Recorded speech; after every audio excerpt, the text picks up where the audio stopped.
नमस्कार दोस्तों। आज का जो टॉपिक है हमारा वो है न्यू एजुकेशन पॉलिसी के ऊपर। और ये अभी जो हम सीरीज चला रहे हैं असिस्टेंट रजिस्ट्रार एग्जाम की, उसमें पहला ऐसा टॉपिक है जो एमसीक्यू के फॉर्म में नहीं है। हालांकि आपको ये भी बता दूं कि इसके 1 या 2 दिन में मैं एमसीक्यू इस टॉपिक के भी बनाकर आपको इस यूट्यूब पर अपलोड करूंगा। दूसरा कि ये टॉपिक एक ऐसा टॉपिक है जो आपको सभी एग्जाम में, चाहे वो आईएएस का हो, एमपीपीएससी का हो, एसएससी का हो, ठीक है, या एजुकेशन रिलेटेड कोई भी एग्जाम हो, उसमें सभी में काम आएगा। और इसको समझना बहुत जरूरी है। अगर इस टॉपिक को हम, अगर इसमें हमारे कंसेप्ट क्लियर नहीं होंगे तो एमसीक्यू से भी हम इसके आंसर तक नहीं पहुंच सकते।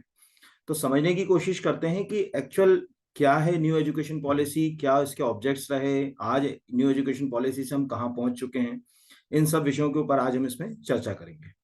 देखिए, पहले तो हम ये बात करें कि जब देश स्वतंत्र हुआ उसके बाद बहुत प्रयास हुए भारत में एजुकेशन रिफॉर्म के लिए, है ना, शिक्षा के सुधार के लिए, चाहे वो प्राइमरी हो, मिडिल हो, सेकेंडरी एजुकेशन हो या हायर एजुकेशन हो। जैसे हमें दिख रहा है कि यूनिवर्सिटी एजुकेशन कमीशन 48 में बना, उससे यूजीसी स्थापित हुआ 1956 में बाद में।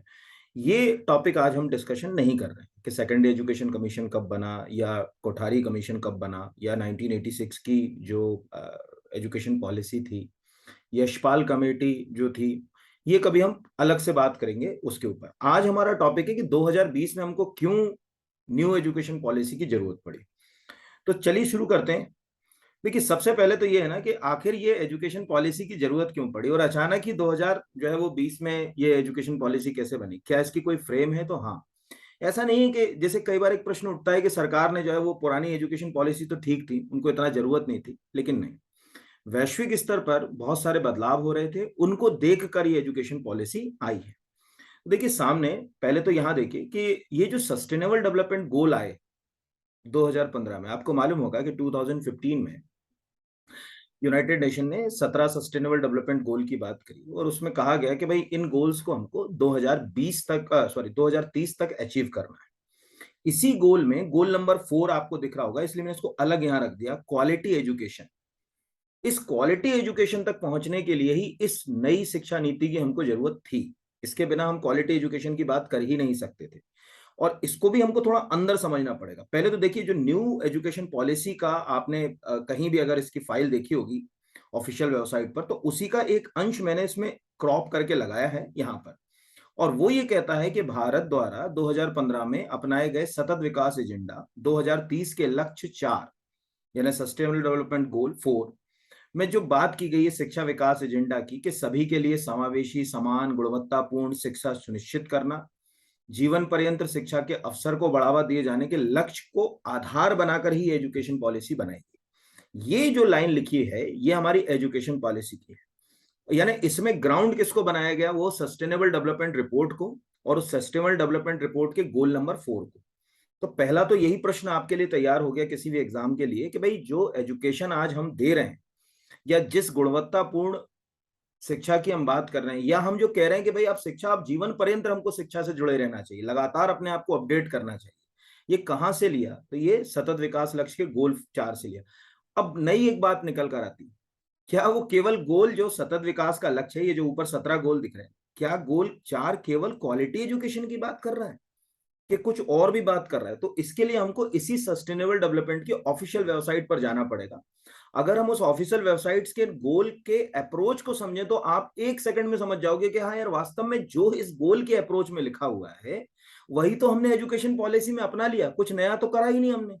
क्या आप सोचो कि एजुकेशन पॉलिसी में कोई बहुत ज्यादा बदलाव क्यों नहीं? यानी आज हमारी शिक्षा वैश्विक शिक्षा से जो है वो जुड़ रही, एक ग्लोबल सिनेरियो में हम जो है वो एजुकेशन को ले जाने की कोशिश कर रहे हैं, और उसमें क्वालिटी एजुकेशन। तो देखिए, पहले तो मैं आपको वो सस्टेनेबल डेवलपमेंट गोल का ऑफिशियल गोल नंबर 4 क्या क्या बात कहता है वो बताता हूं। वो एग्जाम में आएगा, इंपॉर्टेंट है वो क्वेश्चन। एक तो यही आएगा और उसके अंश आएंगे दूसरे। तो देखिए, मैं स्क्रीन शेयर कर रहा हूं आपके साथ। देखिए, मैंने आपके लिए ऑफिशियल वेबसाइट खोली उसकी, सस्टेनेबल डेवलपमेंट गोल 4 की, कि सस्टेनेबल डेवलपमेंट गोल 4 में जो क्वालिटी एजुकेशन की बात की गई है उसमें क्या है। तो ये अकेला नहीं है, उस क्वालिटी एजुकेशन में कई बातें शामिल की गई, जैसे टारगेट 4.1। टारगेट 4.1 हमको कह रहा है कि free primary and secondary education. यानी सिंपल सी बात है कि वो ये बोलते हैं, यानी यूनाइटेड नेशन भी ये सोचती है कि भाई आपको प्राइमरी और सेकेंडरी एजुकेशन जो है वो फ्री देना चाहिए। इस दिशा में हम आगे बढ़ चुके हैं। तो वहां लिखा हुआ है target 4.1 by 2020 ensure that all girl and boy, ध्यान रखिएगा इसमें लड़के और लड़की दोनों की बात है, complete free and equality of, ठीक है, equality primary and secondary education. हालांकि इस दिशा में हम आगे बढ़ चुके हैं, इसमें कोई दो राय की बात नहीं है, क्योंकि जब 2002 में हमने एजुकेशन को जो है वो कॉन्स्टिट्यूशन के आर्टिकल 21A के रूप में, यानी 86 कॉन्स्टिट्यूशनल अमेंडमेंट के रूप में जब शामिल किया, राइट टू एजुकेशन आया, 6 to 14 ईयर एज ग्रुप के लिए फ्री एंड कंपलसरी एजुकेशन की जब बात आई, तो कहीं ना कहीं हम जो है वो free primary and secondary education की बात कर चुके थे। डीपीएसपी में भी है ऑलरेडी, यानी ये तो एक पहला तो अपने को समझ पड़ा कि उसमें भी ये बात है जो अब सरकार कर रही है कि भाई हम सबको जो है वो मुफ्त और अनिवार्य शिक्षा देंगे सेकेंडरी एजुकेशन तक। तो कोई नई चीज नहीं है, ऑलरेडी यूनाइटेड नेशन भी इस पे बात कर रही है। टारगेट 4.2 देखिए, टारगेट 4.2 कहता है equal access to quality pre primary education. अब यहां एक नई चीज आ गई, आपने देखा होगा भारत में जब भी आपने लिटरेसी पढ़ी होगी, कहीं भी लिटरेसी के बारे में पढ़ा होगा, तो आपने देखा होगा कि कोई भी व्यक्ति जो 7 वर्ष की आयु का हो और पढ़ना और लिखना जानता हो उसको लिटरेट कहते हैं, क्योंकि हमारा स्कूल एजुकेशन एज कहां से शुरू होता है भारत में? 6 साल, ठीक है, यानी हमारी कहानी शुरू होती है 6 साल, और 6 से 14 मतलब सीधी सी बात है, हम पहली क्लास से 8वीं क्लास तक जो है वो ले जा रहे थे। पहली के पहले का जो क्लास होता है ना, जैसे केजी, प्री केजी, इनके बारे में कहीं कोई भारत में बात ही नहीं थी। मतलब पुराने 2011 की जनगणना के आंकड़े आप देखोगे तो अगर कोई बच्चा 4 साल का है, 5 साल का है, 6 साल का है, 3 साल का है, स्कूल जाता है, रीड एंड राइट दोनों कर सकता है, बट गवर्नमेंट की नजर में वो लिटरेट नहीं है, सरकार की नजर में साक्षर नहीं है, क्योंकि हमारे यहाँ शिक्षा के लिए जो प्रावधान था वो 6 साल से शुरू होता है। यही रीजन है कि आर्टिकल 21A जब हम पढ़ते हैं, राइट टू एजुकेशन, शिक्षा का जो है अधिकार, मूल अधिकार, तो उसमें हम क्या करते हैं कि फ्री एंड कंपलसरी एजुकेशन देंगे, लेकिन कब तक देंगे? 6 से 14 वर्ष तक। लेकिन यहां आपको एक नई चीज मिल रही है इस गोल में, यूनाइटेड नेशन के ये गोल कह रहा है कि भैया आपको प्री प्राइमरी एजुकेशन को भी लाना पड़ेगा। तो सरकार को भी लगा रहे यार प्री प्राइमरी एजुकेशन को लाना पड़ेगा, तो अब हमें भी जो है वो प्रयास करने पड़ेंगे प्री प्राइमरी एजुकेशन के लिए। इसीलिए आपने देखा होगा कि जो नया, जो अभी हमारा एजुकेशन पॉलिसी है उसको देखिए, पहले एक से अलग हो गया। अब वो नई एजुकेशन पॉलिसी में क्या हो गया? 5+3+3+4 मॉडल। देखिएगा अभी मैं आपको पूरा पढ़ाऊंगा तो उसमें भी आपको मिलेगा। तो उसमें जो शुरुआत का जो फेस है, यानी 3 साल और 2 साल वाला, उसमें एजुकेशन कहां से शुरू करिए? 3 साल से 6 साल के बच्चे के लिए भी उसमें प्री स्कूल का प्रावधान, ठीक है, ये ध्यान रखिएगा। आंगनवाड़ी प्री स्कूल लिखा हुआ, इस बात को जो मैं बोल रहा हूं इसको याद रखिएगा, क्योंकि अब जब मैं आपको अभी एजुकेशन पॉलिसी पढ़ाऊंगा तो इसी बात को बोलूंगा कि हमने कोई बड़ा अचीवमेंट नहीं किया, ये यूनाइटेड नेशन के अप्रोच पर ही हम काम कर रहे हैं। तो प्री प्राइमरी एजुकेशन यानी क्वालिटी प्री प्राइमरी एजुकेशन, इसीलिए न्यू एजुकेशन पॉलिसी में जो फेसेस हैं उसमें पहला फेज कहां से शुरू होता है? 3 to 6 ईयर के लिए ये फेज है 3 साल का, ये ध्यान रखिएगा, है ना। इसमें आंगनवाड़ी भी आएगा, प्री स्कूल भी आएगा। फिर उसके बाद वाला फेज आता है 6 to 8 ईयर के लिए। फिर उसके बाद वाला आता है 8 to 11, ठीक है, उसके बाद वाला आता है 11 to 14, और फिर 14 to 18। ऐसे करके उन्होंने क्या करा कि इसको फेसेस में जो है वो डिवाइड कर दिया, टोटल 4 फेसेस में। तो ये, या अच्छा देखिए, जो मैं समझाने की कोशिश कर रहा हूं एमसीक्यू में तो मैं आपको बताऊंगा ही, बट प्रश्न कैसे बनेंगे? सस्टेनेबल डेवलपमेंट गोल एक ही से बता रहा हूं, तो बाकी आप नोट करते चलिएगा। सस्टेनेबल डेवलपमेंट गोल टारगेट 4.2 कहता है equal access to primary education, equal access to education, quality education, ऐसे आपको ऑप्शन देगा वो। तो यहां रखिएगा कि ये 4.2 ये कह रहा। अब आते हैं 4.3।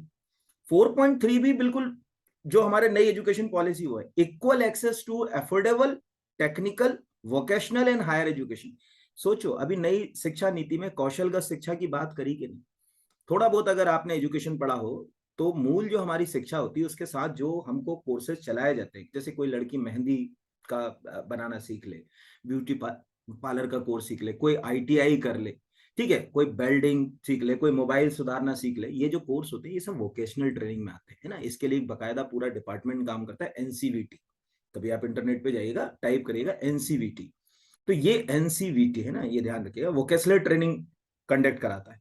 तो इससे पहले तो स्कूल और कॉलेज एजुकेशन में हमने वोकेशनल ट्रेनिंग को बड़ा रोल नहीं दिया, अब नई एजुकेशन पॉलिसी में जगह दी। क्यों दी? क्योंकि वो ऑलरेडी 4.3 टारगेट जो है सस्टेनेबल डेवलपमेंट गोल में एजुकेशन का, वो कह रहा है अफोर्डेबल होना चाहिए। अफोर्डेबल का मतलब है कि सबको आसानी से, देखो अफोर्डेबल वर्ड का मतलब होता है पहले तो अफोर्डेबल का मीनिंग समझे। अफोर्डेबल का मतलब होता है कि कोई भी चीज अगर आपको आसानी से उपलब्ध हो जाए, बहुत ज्यादा बिना मेहनत किए, वो अफोर्डेबल होती है। जैसे आपने देखा होगा कि जब फाइनेंशियल इंक्लूजन एक वर्ड आता है, वित्तीय समावेशन, तो उसमें एक वर्ड आता है अफोर्डेबल कॉस्ट। न्यूनतम लागत मूल्य पर अगर हम किसी को वित्तीय सुविधाएं दे दें, वो फाइनेंशियल इंक्लूजन कहलाता है। सबसे अच्छा एग्जांपल है प्रधानमंत्री Jan Dhan Yojana. Same, equal access to affordable, technical, vocational, higher education.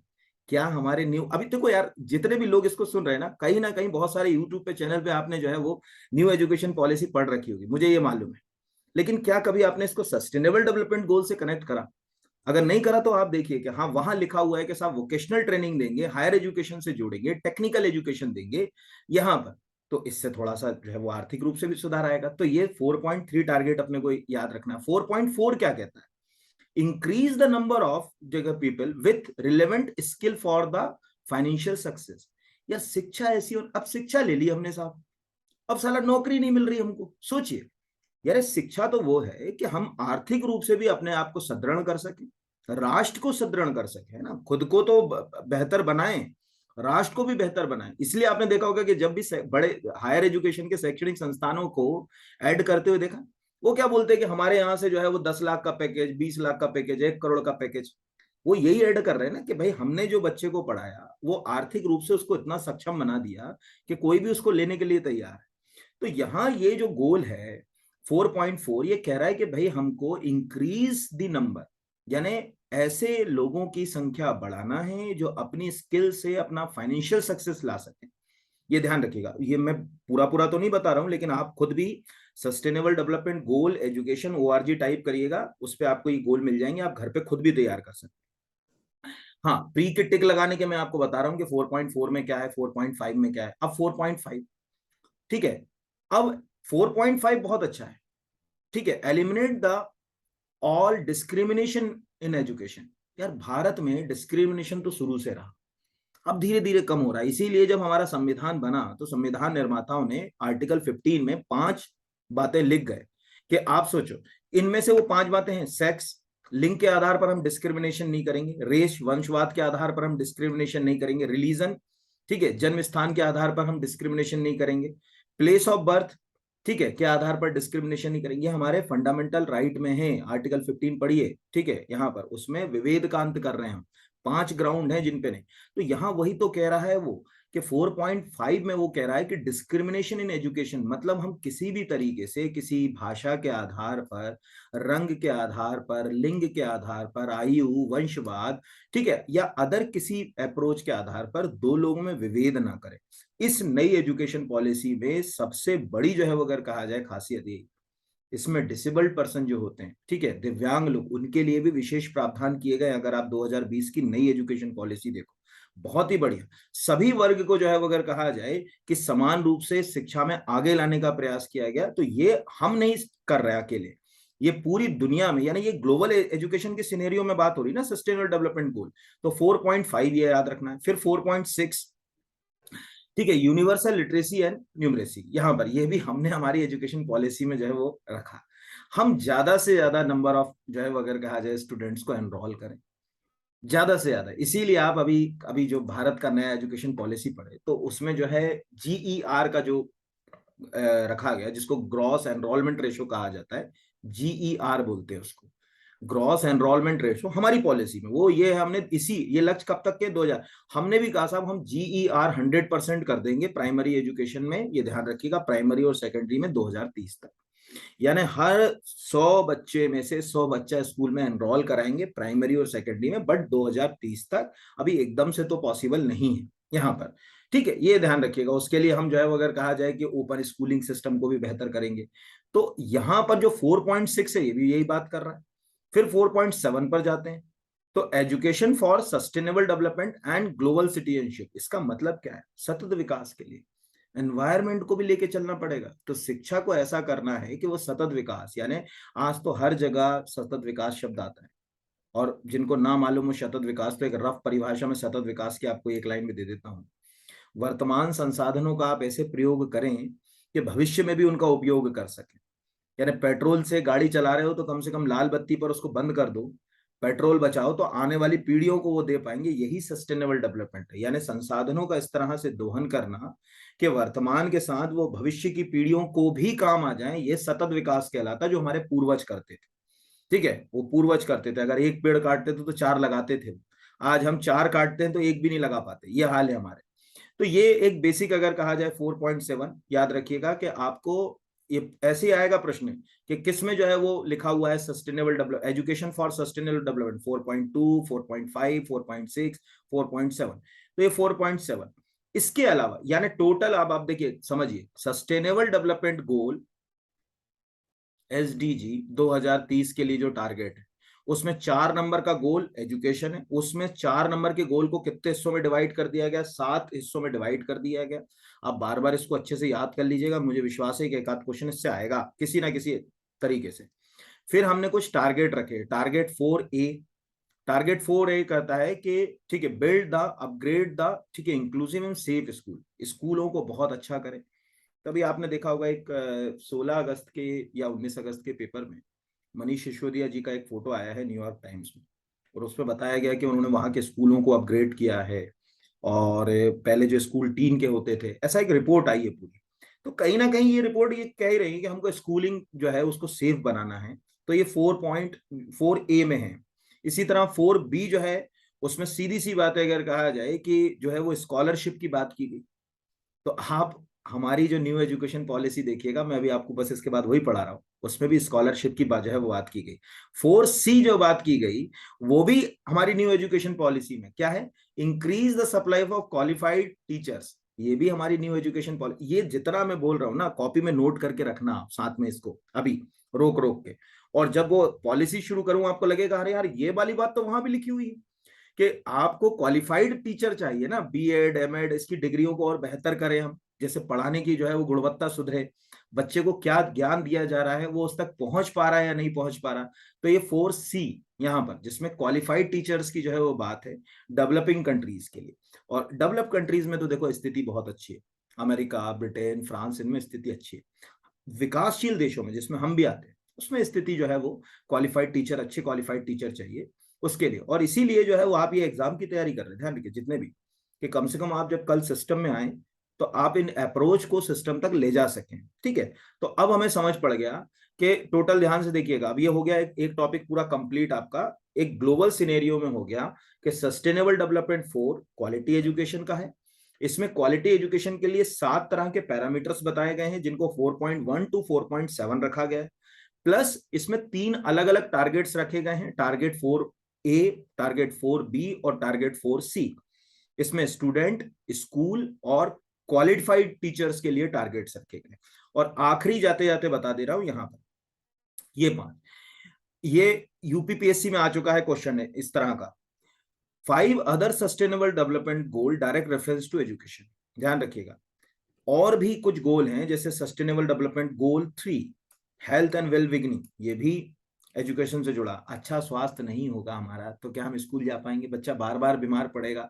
वो एक ऐड आता था टीवी पे कि एक बच्चे को 100% अटेंडेंस के लिए वो मिलता है, देखिएगा कभी मिल जाएगा। तो फिर वो ऐड में बताते हैं कि वो उसकी माँ डिटॉल यूज करती है, क्या क्या कुछ का था वो ऐड, कि इसके कारण वो कभी बीमार नहीं पड़ता और वो 100% उसकी अटेंडेंस होती थी। तो ये health and well beginning. Gender equality, school में अगर विभेद नहीं होगा लड़के लड़की के बीच में, निश्चित रूप से अगर कहा जाए कि उससे शिक्षा का स्तर जो है वो बढ़ेगा। आज हमारे यहाँ ये समस्या तो है ही। ठीक है, डिसेंट वर्क जो है वो अगर कहा सस्टेनेबल डेवलपमेंट ग्रोथ, यानी गोल 8 भी याद रखिएगा, गोल 12 याद रखिएगा, और आखिरी गोल 13, क्योंकि कई बार हमको लगता है कि अरे यार ये भी कंप्लीट इससे जुड़ा हुआ है क्या? नहीं, ये भी इससे जुड़ा हुआ है। तो ये हो गया एक पूरा टॉपिक, ये इसकी ऑफिशियल वेबसाइट से मैंने आपको पढ़ा दिया कि एजुकेशन यहां पर तो क्या लिखा है, एजुकेशन 2030 यूएन एजुकेशन 2030। अब इन जितनी बातें हैं इनको हमने कैसे ले लिया, ये अब हम आते हैं, यानी यार हमने कैसे अपना लिया अपने जो है वो न्यू एजुकेशन जो है वो पॉलिसी के अंदर, वहां शुरू करते। तो वापस अब अपन अपनी एजुकेशन पॉलिसी के ऊपर आ जाते हैं कि हमारी जो न्यू एजुकेशन पॉलिसी, इसमें इनको कैसे लिया गया ना। देखिए, अभी जो हमने सस्टेनेबल डेवलपमेंट गोल में गोल 4.1 से 4.7 तक देखे, उन्हीं को आधार बनाकर 2020 में भारत सरकार अपनी एजुकेशन पॉलिसी लाई। क्या उद्देश्य रखे उसने अपनी इस एजुकेशन पॉलिसी के, पहले ये पढ़ेंगे। फिर देखेंगे एजुकेशन पॉलिसी को लाने के लिए उसने क्या क्या प्रयास किए, मतलब किस किस कमेटी को अपॉइंट किया, उस कमेटी ने अपनी रिपोर्ट कैसे दी, और फिर वर्तमान एजुकेशन पॉलिसी के कितने हिस्से। तो देखिए प्रयास यहां पर दिख रहा है। सबसे पहले अगर कहा जाए कि हमने जो बेसिक अगर कहा जाए कि इसका प्रयास कैसे शुरू किया, तो सरकार ने सस्टेनेबल डेवलपमेंट गोल के प्रयास के लिए 2016 में पहले एक कमेटी अपॉइंट करी, ठीक है, जिसको आपको दिख रहा होगा कि committee for evolution of new education policy. ये TSR सुब्रमण्यम जो है वो फॉर्मर कैबिनेट सेक्रेटरी थे, उनकी चेयरमैनशिप में ये कमेटी अपॉइंट हुई थी। ये ध्यान रखिएगा, इसने जो है एक रिपोर्ट दी थी कि some input for the draft National Education Policy 2016। इसने ये प्रिपेयर करके दे दिया वो सस्टेनेबल डेवलपमेंट गोल के आधार पर कि यार वहां ये लोग ये मान रहे हैं, हम लोगों को भी इसके ऊपर काम करना चाहिए और अपने शिक्षा तंत्र में क्या करना चाहिए, सुधार करना चाहिए। उन्होंने कहा ठीक है। सरकार को लगा यार अब इसके ऊपर क्या किया जाए, तो फिर सरकार ने जो है वो के कस्तूरी रंगन कमेटी को जो है वो अपॉइंट किया। डॉक्टर के कस्तूरी रंगन तो इतना बड़ा नाम है, या डॉक्टर कस्तूरी रंगन जो है वो इतना बड़ा नाम है कि मुझे जो है वो बताने की जरूरत नहीं। इसरो में जो व्यक्ति लगभग 9 साल तक जो है चेयरमैन के पोस्ट पे रहा हो, उस जो है वो कस्तूरी रंगन कमेटी ने जो है वो ये रिपोर्ट प्रिपेयर करके दी है। इसीलिए हमारी जो शिक्षा नीति है अब, इसमें वेस्टर्न अगर कहा जाए एजुकेशन का प्रभाव भी है, इंडियन कल्चर का भी जो है वो प्रभाव देखने को मिलता है, हमारा जो सांस्कृतिक परिवेश है उसका भी जो है वो प्रभाव जो है वो देखने को मिलता है। तो पहले तो के कस्तूरी रंगन कमेटी से पहले दो चीजें बताएं। 12 मेंबर की कमेटी सरकार ने अपॉइंट करी थी, अध्यक्ष बनाया गया था के कस्तूरी रंगन को, यानी कृष्णा स्वामी कस्तूरी रंगन। आप पूरा नाम भी याद रखिएगा, कई बार पूछ लेते हैं कि कृष्णा स्वामी कस्तूरी रंगन, कृष्ण स्वामी कस्तूरी रंगन, ऐसे 4 ऑप्शन देते हैं घुमाने के लिए। तो के कस्तूरी रंगन, अब के कस्तूरी रंगन इसरो के चेयरमैन थे ना, और थोड़े बहुत देर इसरो के चेयरमैन नहीं रहे। 94 टू 2003 तक जो व्यक्ति इसरो जैसी एक दुनिया के टॉप लीडिंग इंस्टीट्यूशंस में जो है वो इसरो को जो है वो अगर कहा जाए कि रखा जाता है, तो वो इसरो के चेयरमैन रहे।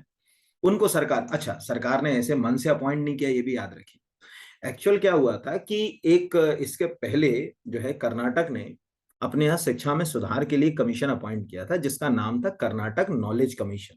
ये भी याद रखिएगा ना, कर्नाटक नॉलेज कमीशन, ये 2008 में अपॉइंट हुआ था कर्नाटक में, जब ये रिटायर हो गए थे उसके बाद। उस कमीशन की चेयरमैनशिप इन्होंने ही करी थी, के कस्तूरी रंगन जो थे, उन्होंने ही जो है वो अगर कहा जाए कि इसको जो है वो चेयर किया था। और इस कमीशन ने रिपोर्ट दी थी कि भाई जो एजुकेशन है उसमें साइंस टेक्नोलॉजी को भी अपनाओ, आप तकनीक को नए तरीके से जो है वो अगर कहा जाए अपनाया जाए, और उसको जो है वो कर्नाटक गवर्नमेंट ने माना भी अपने तरीके से अगर कहा।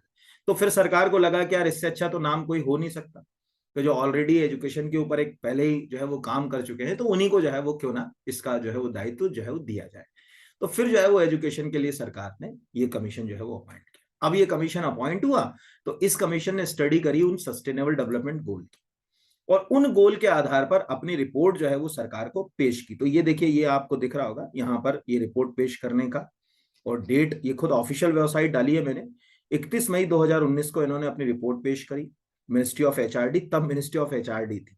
अब इसी न्यू एजुकेशन पॉलिसी में इसका नाम मिनिस्ट्री ऑफ एजुकेशन हो गया, नहीं तो आप सोचोगे यहाँ सर एचआरडी क्यों बोल रहे हैं, तो ये मिनिस्ट्री ऑफ एजुकेशन हो गया। अब इसने ये रिपोर्ट जो है वो पेश की। अब इस रिपोर्ट में क्या लिखा है, यानी जो न्यू एजुकेशन पॉलिसी का जो ड्राफ्ट इन्होंने पेश किया, इसमें क्या लिखा है और उससे न्यू एजुकेशन पॉलिसी बनी कैसे, उसको समझने के लिए पहले इस ड्राफ्ट के एक आउटलाइन को हमको समझना पड़ेगा। तो ऊपर चले जाए, जिससे हमें समझ पड़ रहा है कि क्या इसमें कुछ बुनियादी बातें उन्होंने लिखी। जैसे पहला इन्होंने लिखा कि हर बच्चे की विशिष्ट क्षमताओं की स्वीकृति, पहचान एवं उसके विकास हेतु प्रयास।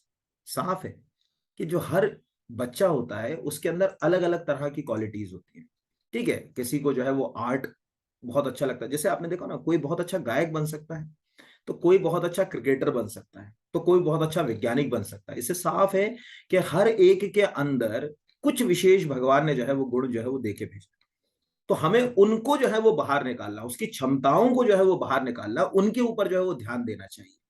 ये एक जो है वो अगर कहा जाए ये।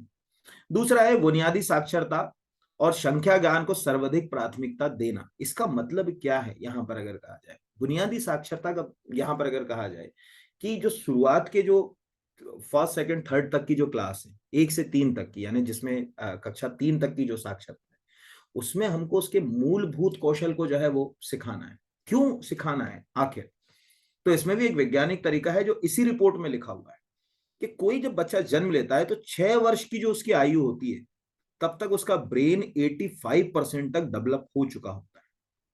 ये इसी रिपोर्ट में लिखा है, जो हमारी न्यू एजुकेशन पॉलिसी है इसी में ये प्रोविजन है कि उसका मस्तिष्क जो है वो 85% तक विकसित हो चुका होता है। ये भी आपको याद रखना। ये एक क्वेश्चन और हो गया एमसीक्यू का कि किसी बच्चे का मस्तिष्क 85% तक जो है वो किस आयु में विकसित हो जाता है, 10 वर्ष की में, 5 वर्ष की में, 6 वर्ष की में, से ऑप्शन जो है वो देगा। तो हमें बुनियादी साक्षरता के ऊपर जो है वो काम करना है, ये काफी जो है फायदा यहाँ। ठीक है, तीसरा जो है वो आपको दिख रहा है इसके अंदर क्या लिखा हुआ है, फ्लेक्सिबिलिटी। फ्लेक्सिबिलिटी का मतलब लचीलापन।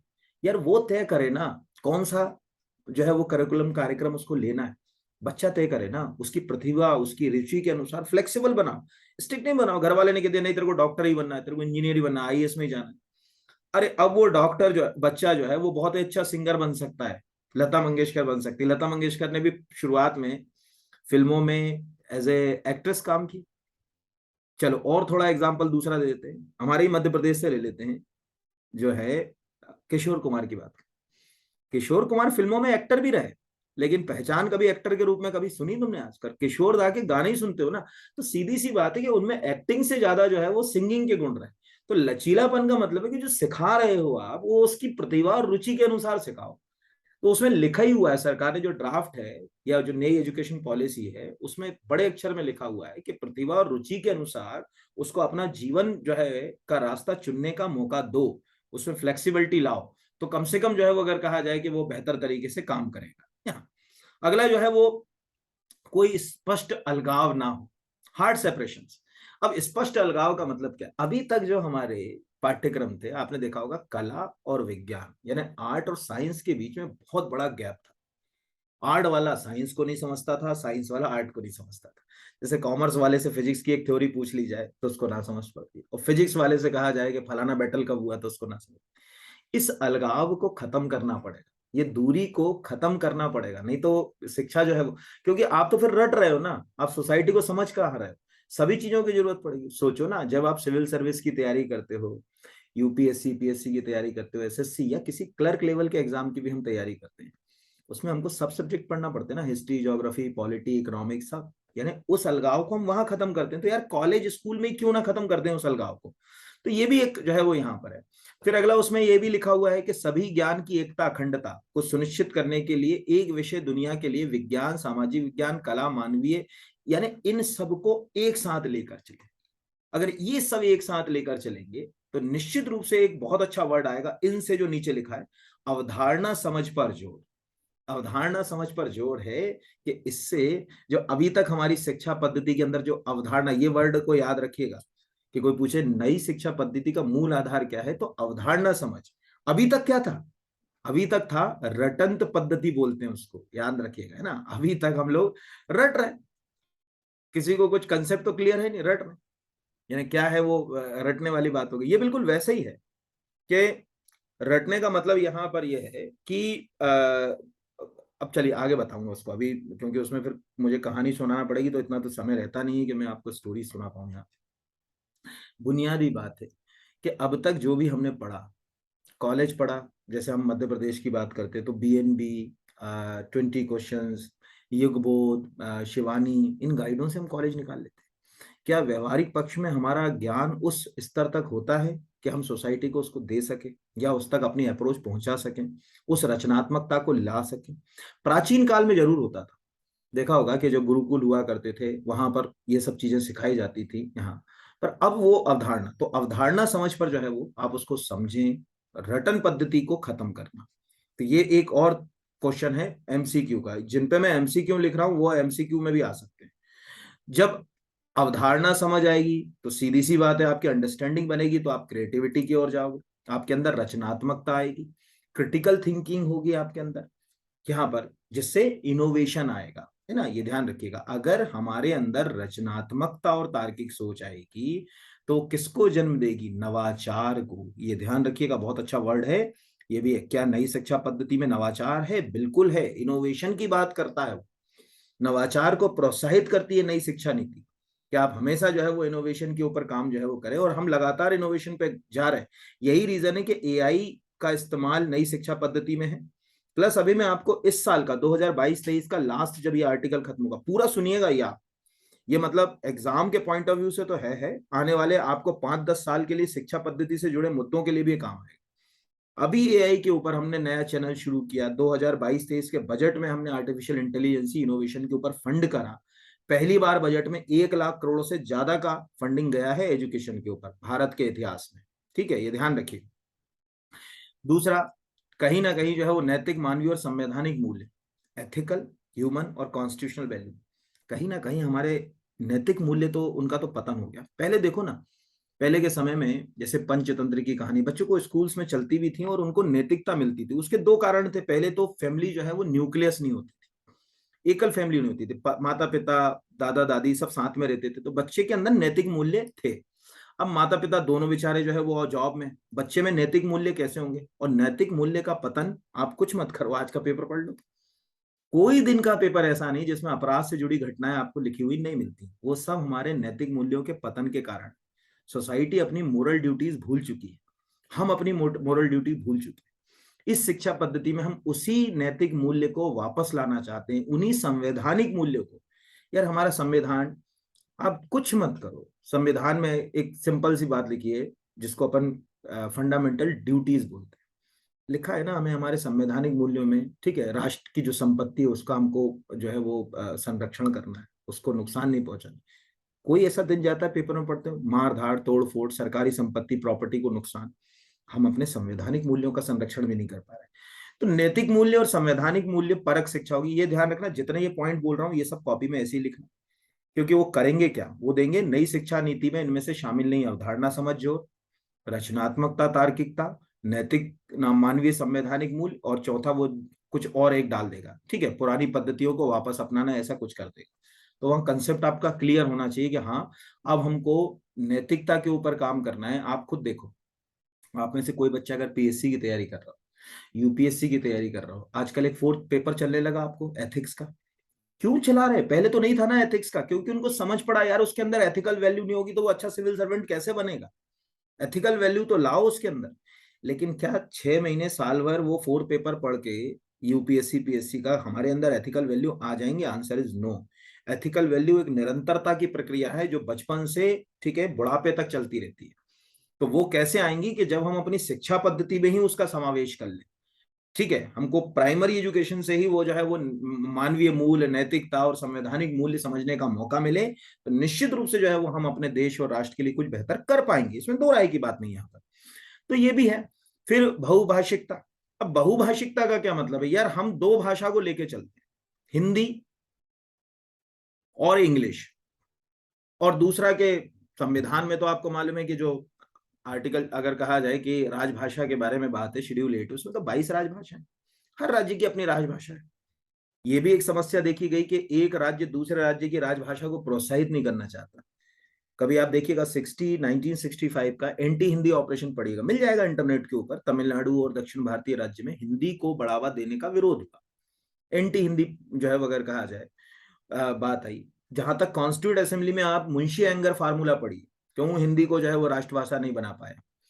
सीधी सी बात है, भाषा कौशलता जो है वो इस पे बहुत इंपॉर्टेंट है। 10-15% इसी रिपोर्ट में लिखा है कि लगभग 15% व्यक्ति इंग्लिश भाषा को समझ सकता है, बाकी वो अपनी अगर कहा जाए वर्नाक्युलर लैंग्वेज को समझता है, जो मातृभाषा होती है वर्नाक्युलर। तो इसमें इन्होंने एक बड़ा अनोखा करा कि भाई जो प्राइमरी एजुकेशन है वो तो आप वर्नाक्युलर लैंग्वेज में दो। ये आज से नहीं है, अंग्रेजों ने भी इस बात को समझा था। ध्यान रखिएगा, जब ब्रिटिश इंडिया में एजुकेशन पॉलिसी बनी तो उसमें जो है अगर प्राइमरी एजुकेशन की बात करें तो उसमें वर्नाकुलर लैंग्वेज को जगह दी गई, हायर एजुकेशन में वर्नाकुलर लैंग्वेज को जगह नहीं दी गई, मतलब जो मदर टंग कहा जाता है, मातृभाषा। अब इन्होंने क्या करा, इसमें त्रिभाषी, यानी दो भाषा तो आप ले ही लो, हिंदी इंग्लिश, एक भाषा और लो। ठीक है, बहुत सारी भाषाएं हमारे पास, ठीक है, हिंदुस्तान के पास क्लासिकल भाषाएं, तमिल है, तेलुगु है, मलयालम है, ये सब शास्त्रीय भाषाएं हैं, संस्कृत है, ये सब क्लासिकल भाषाएं। तो 3 भाषाएं जो है वो लिया। अब वेस्टर्न लैंग्वेज भी ले सकते हैं हम लोग, ऐसा नहीं कि 3 भाषा में नहीं ले सकते। आज भी कई कॉन्वेंट स्कूल ऐसे हैं जो फ्रेंच है, स्पेनिश है, पढ़ाते हैं बच्चों को, जो उनको काम आती है, उनको मतलब नौकरी में और अन्य चीजों में भी जो है वो काम आती है। तो यहाँ पर तो सीधी सी बात है। अगला जो वो कहता है कि आपको लाइफ स्किल सिखाई जाएगी। यानी जो भी न्यू एजुकेशन पॉलिसी है उसका ग्राउंड लाइफ स्किल से जो है वो जुड़ा हुआ है, बिल्कुल जरूरी है। लाइफ स्किल क्या है? हम एक साथ मिलकर काम करें, आपस में कोऑर्डिनेट करें, आपस में संवाद करें, यही तो जीवन कौशल है। जीवन कौशल होता क्या है? जीवन कौशल हमारा एक दिन तो हमको दिखता है, इसमें दो राय, 15 अगस्त 26 जनवरी को हमारा कौशल दिखता है, हम एक साथ राष्ट्र के लिए काम करने की सोचते हैं, एक साथ हमारे अंदर राष्ट्रवाद आता, हजारों लोग एक साथ रैली निकालते हैं, तिरंगा फहराते। लेकिन वो राष्ट्रवाद, वो एकता, वो अखंडता क्या साल भर दिखती है? नहीं दिखती। उसके बाद तो हमारे कम्युनल इश्यूज और अन्य इश्यूज जो है वो आगे आ जाते हैं। कहीं ना कहीं जीवन कौशल से जुड़ा हुआ, तो उसमें यही लिखा हुआ है, कभी आप उसको पढ़ेंगे, ओरिजिनल ड्राफ्ट को भी पढ़ेंगे, उसमें भी ये वर्ड है कि जीवन कौशल को बताते हैं कि आपसी संवाद, सामूहिक कार्य और सहयोग से ही जीवन कौशल आ सकता है। तो ये यहां पर अगर कहा जाए, यहां पर तो फिर अगला है सीखने की सतत मूल्यांकन पर जो है वो जोर, यहां पर तो सीखने का सतत मूल्यांकन का मतलब क्या है? लगातार जो है वो अगर कहा जाए सीखना है, लगातार सीखने से एक कल्चर खत्म हो जाएगा। ये जो लिखा हुआ है ना ओरिजिनल रिपोर्ट, इसमें मेरे जैसे कोचिंग संस्थान के लिए कोचिंग कल्चर जो है या कोचिंग संस्कृति है वो लगातार चीजों को सिखा नहीं सकता। ध्यान रखिएगा, आपको थोड़ा सा रटा दिया, समझा दिया और कहा कि एग्जाम निकल जाए, उसके बाद निकल लो आप साहब, ये एक्चुअल गलत है। हमें सीखने के लिए सतत मूल्यांकन पर जोर देना है अगर, तो निश्चित रूप से अगर कहा जाए कि एक साल की एजुकेशन को छोड़े, हम लगातार साल दर साल जो है वो पढ़ते रहे, यानी सीखने की सतत कौशल से एक चीज का जो है वो अगर कहा जाए वो अंत हो जाएगा। जिस कोचिंग संस्कृति को अगर कहा जाए, जो है वो अगर कहा जाए बढ़ावा मिलता है, उसको हम एक तरफ करें। तो तकनीकी तथा यथासंभव उपयोग पर जोर, इसमें बहुत अच्छा है। इसमें एक और अच्छी बात करी कि भाई अगर हम तकनीक का उपयोग करेंगे तो कहीं ना कहीं शिक्षा सब तक पहुंच जाएंगे। ध्यान से देखिए, अगर एक दिव्यांग बच्चा है, कई बार ऐसी परिस्थितियां होती कि वो उन संस्थानों तक नहीं पहुंच पाता जहां जाना चाहिए। अगर हम तकनीकों का उपयोग करें, आर्टिफिशियल इंटेलिजेंसी का उपयोग करें, ठीक है, ई लर्निंग प्लेटफॉर्म्स का इस्तेमाल करें, तो क्या हम उस बच्चे तक वो शिक्षा नहीं पहुंचा सकते? सोच के देखिए, एक बच्चा जो है वो सुन नहीं सकता, एक बच्चा जो है वो देख नहीं सकता, क्या तकनीक उसको शिक्षा से नहीं जोड़ेगी? बिल्कुल जोड़ेगी। वो राष्ट्र के लिए जो है वो अपनी एक अलग भूमिका निभाएगा। फिल्म देखिएगा, कभी मुझे नाम थोड़ी देर में याद आ जाएगा उसका, जो है दृष्टिबाधित बच्चों के जीवन के संघर्ष पे बहुत ही अच्छी फिल्म जो है वो बनी है, वो नसरुद्दीन शाह की फिल्म है। कुछ नाम अभी मेरे दिमाग में आएगा तो मैं आपको बताऊंगा। उसमें ये बात समझाने की कोशिश की गई, और ये सच्चाई है कि अगर हमको शिक्षा को बेहतर करना है तो तकनीक के यथासंभव उपयोग, और तकनीक के यथासंभव उपयोग से किस तक शिक्षा सुलभ होगी। सबसे बड़ी खासियत है कि जो नई एजुकेशन पॉलिसी बोलती है कि हम दिव्यांग बच्चों को, जो फिजिकली चैलेंज्ड बच्चे हैं या दिव्यांग बच्चे हैं, ये हमारा पहला, हमारी जिम्मेदारी है, संविधान की जिम्मेदारी है, और डीपीएसपी में राज्य की भी जिम्मेदारी कि उनके हितों के लिए काम करें। दिव्यांग बच्चों के लिए शिक्षा को क्या बनाएंगे? सुलभ बनाएंगे, सुलभ। ये बहुत इंपॉर्टेंट लाइन है, बहुत ही इंपॉर्टेंट लाइन है न्यू एजुकेशन पॉलिसी की। मुझे सबसे अच्छी लाइनों में से एक लगती है कि एआई किसी के बीच विभेद नहीं करती। आर्टिफिशियल इंटेलिजेंसी, ई गवर्नेंस, जो टेक्नोलॉजी, इनको हम इस्तेमाल करें, बेहतर जो है वो होगा। ठीक है। फिर इसी तरह जो है वो अगर कहा जाए विविधता और स्थानीय परिवेश, सीधी सी बात है, अगर हम विविधता और स्थानीय परिवेश को शामिल करेंगे तो उसका फायदा होगा वहां पर। यहाँ तो विविधता और स्थानीय परिवेश का मतलब समझिए, बहुत इंपॉर्टेंट है। हम सब जानते हैं कि शिक्षा, संविधान में 3 सूचियां हैं, 7 शेड्यूल में, सबको मालूम होगा। एक है संघ सूची, यानी अगर हम 7th नंबर का शेड्यूल आर्टिकल 246 पढ़ें भारतीय संविधान का, तो उसमें है एक संघ सूची, एक है राज्य सूची, एक है समवर्ती सूची, है ना, यानी यूनियन लिस्ट, स्टेट लिस्ट और कंकरेंट लिस्ट। शिक्षा को रखा है हमने कंकरेंट लिस्ट में। क्यों रखा है, कभी सोचा है आपने?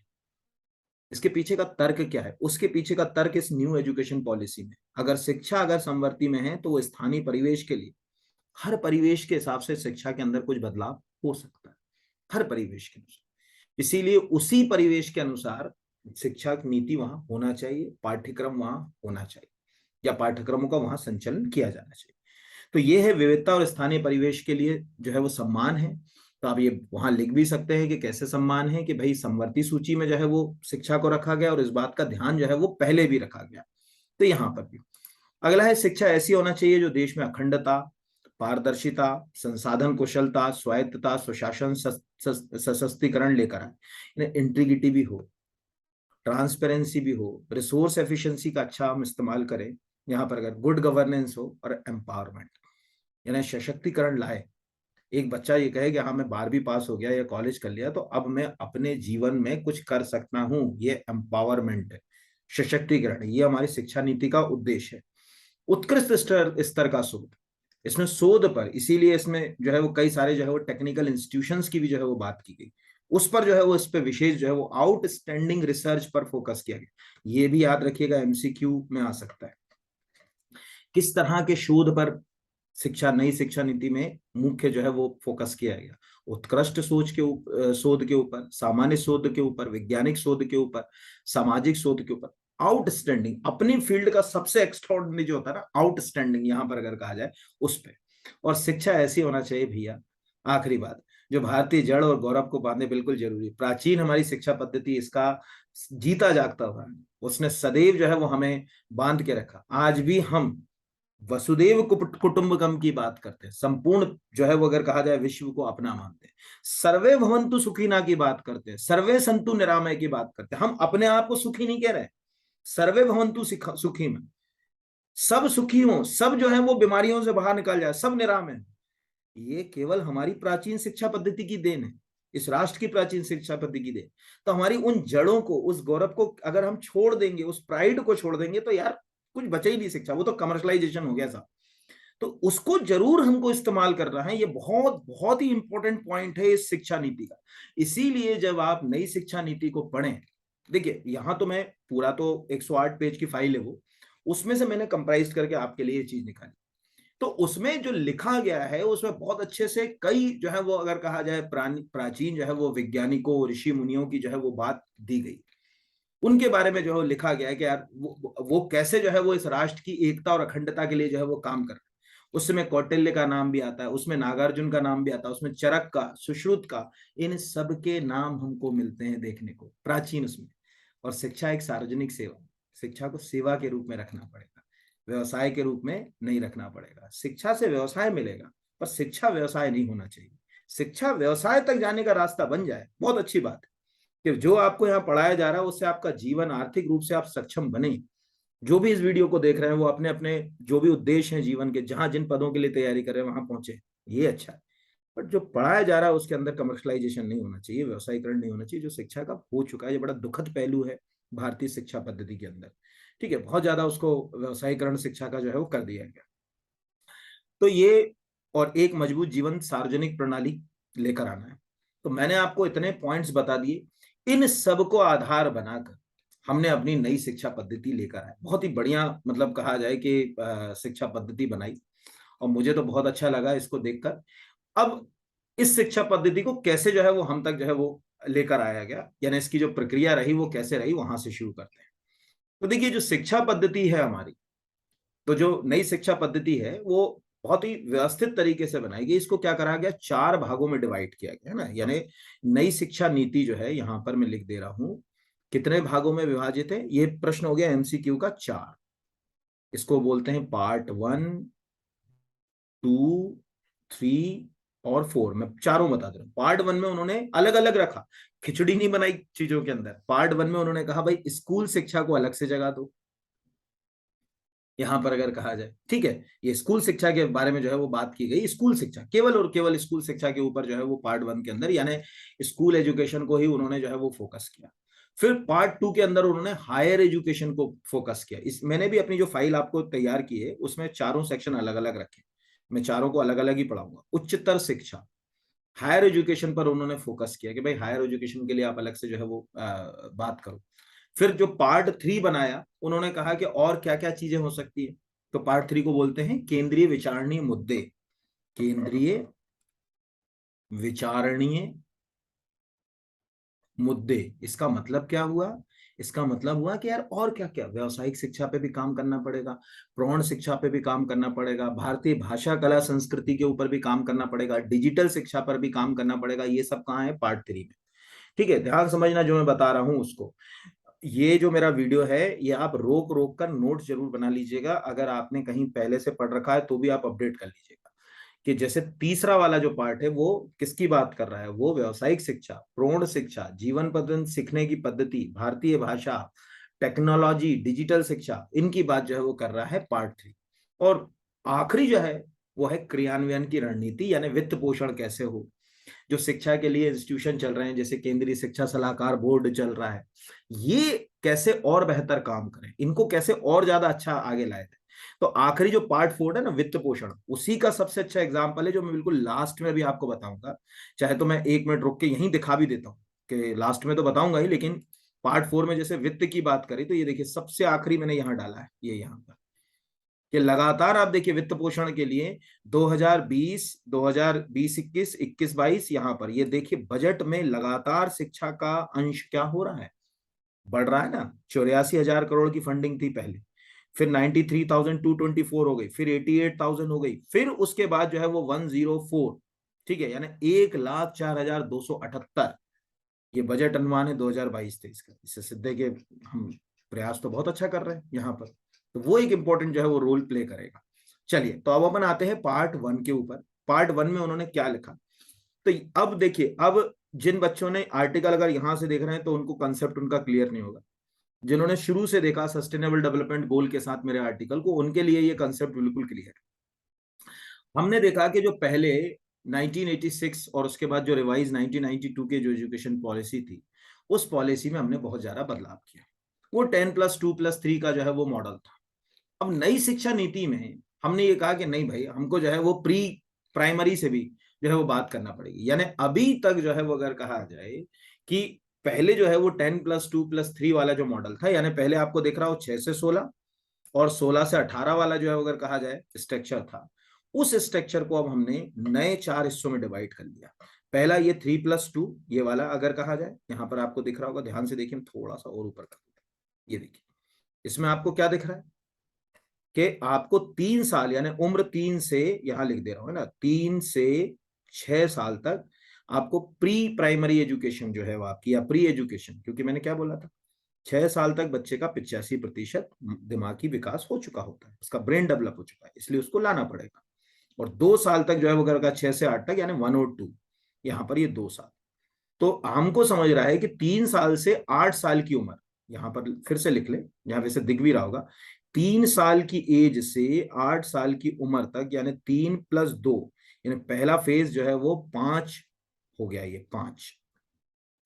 इसके लिए हमको विशेष प्रावधान करना है, और ये प्रावधान सस्टेनेबल डेवलपमेंट गोल में भी है, सतत विकास लक्ष्य में भी है।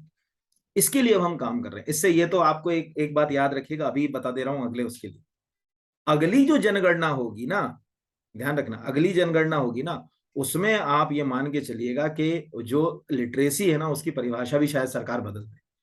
अभी लिटरेसी की परिभाषा क्या है सरकार की, जो मैंने ऊपर ही बताया था कि भाई कोई आदमी अगर 7 साल, क्योंकि देखो 6 साल स्कूलिंग एज है, 6 में जब एंटर हुआ तो 1 साल के बाद 7 में पहुंचेगा ना, तो 7 साल का कोई भी बच्चा जो लिखना और पढ़ना जानता है, मैं अभी ऑफिशियल वेबसाइट पे भी दिखाऊंगा आपको, उसको हम लिटरेट कहते हैं।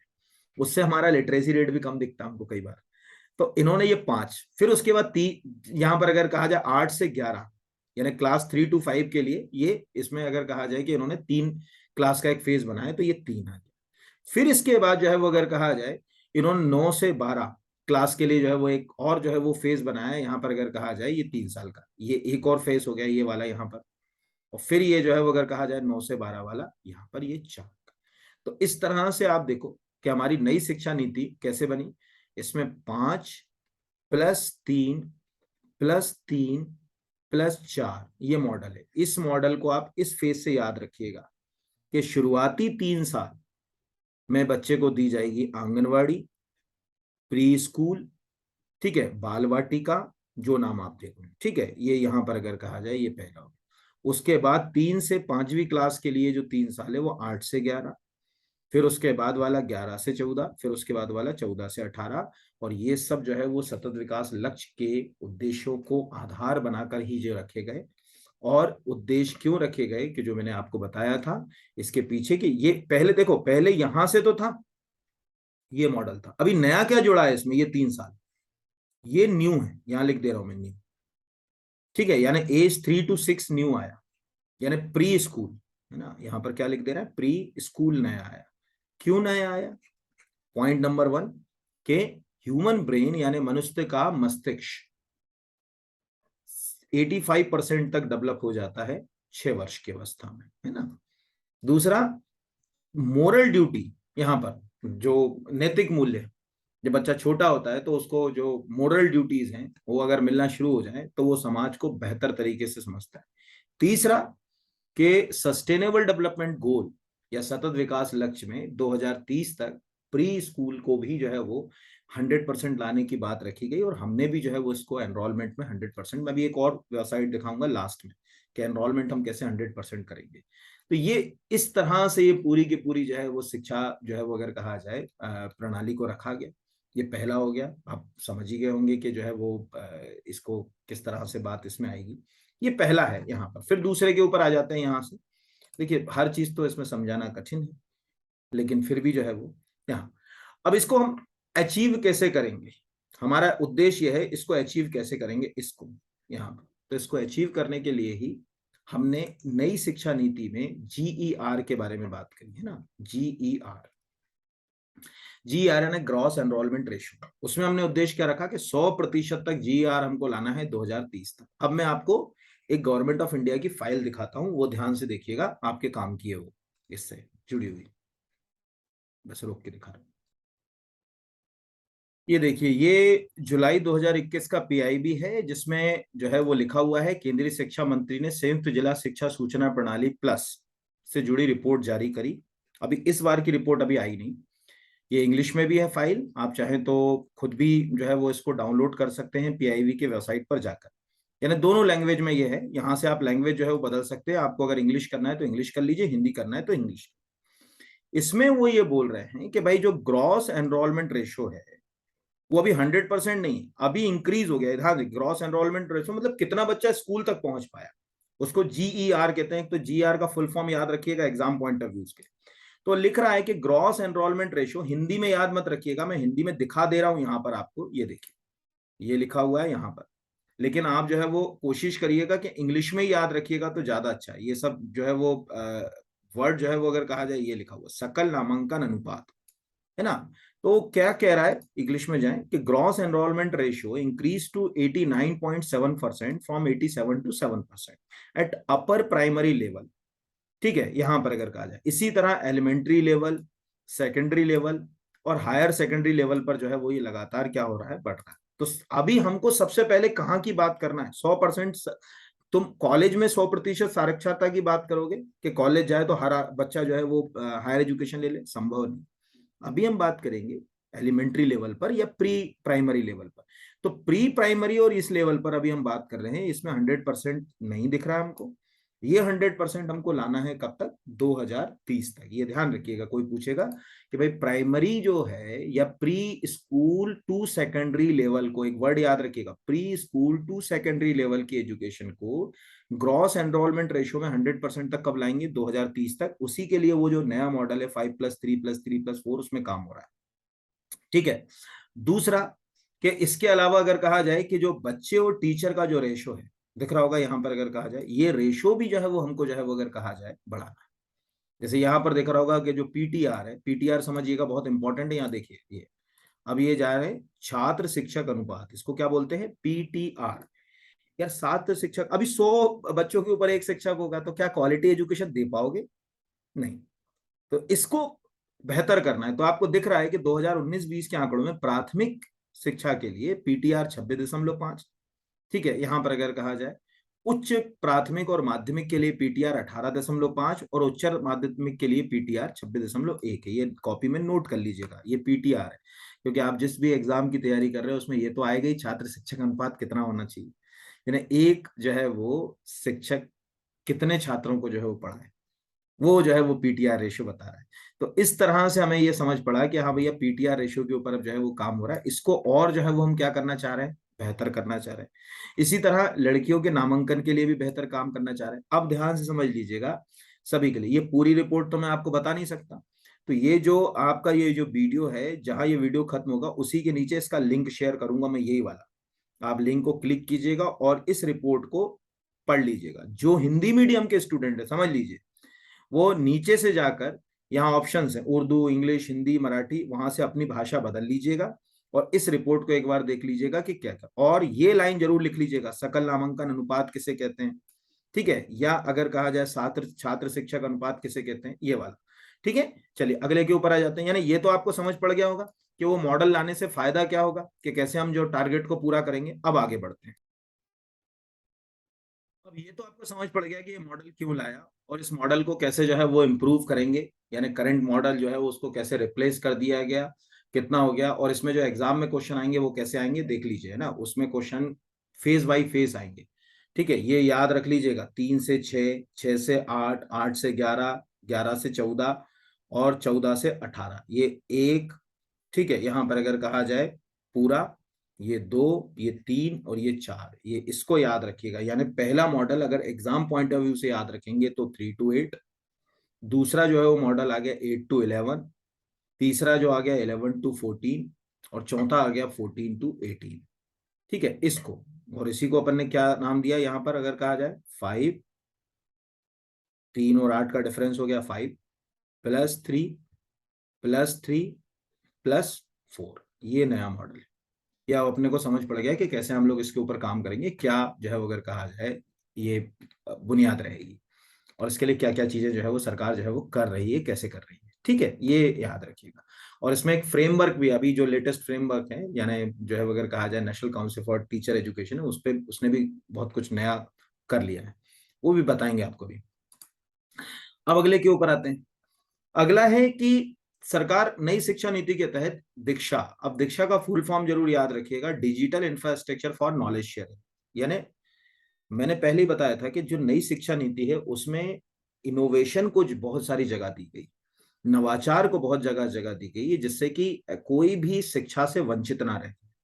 तो यहाँ पर सरकार का एक प्लेटफॉर्म है, इसकी ऑफिशियल वेबसाइट का मैंने ये स्क्रीनशॉट आपके लिए इसीलिए लगाया कि दीक्षा यानी digital infrastructure for knowledge sharing, ये याद रखिएगा दीक्षा का फुल फॉर्म क्या है, ये क्वेश्चन हो गया आपका।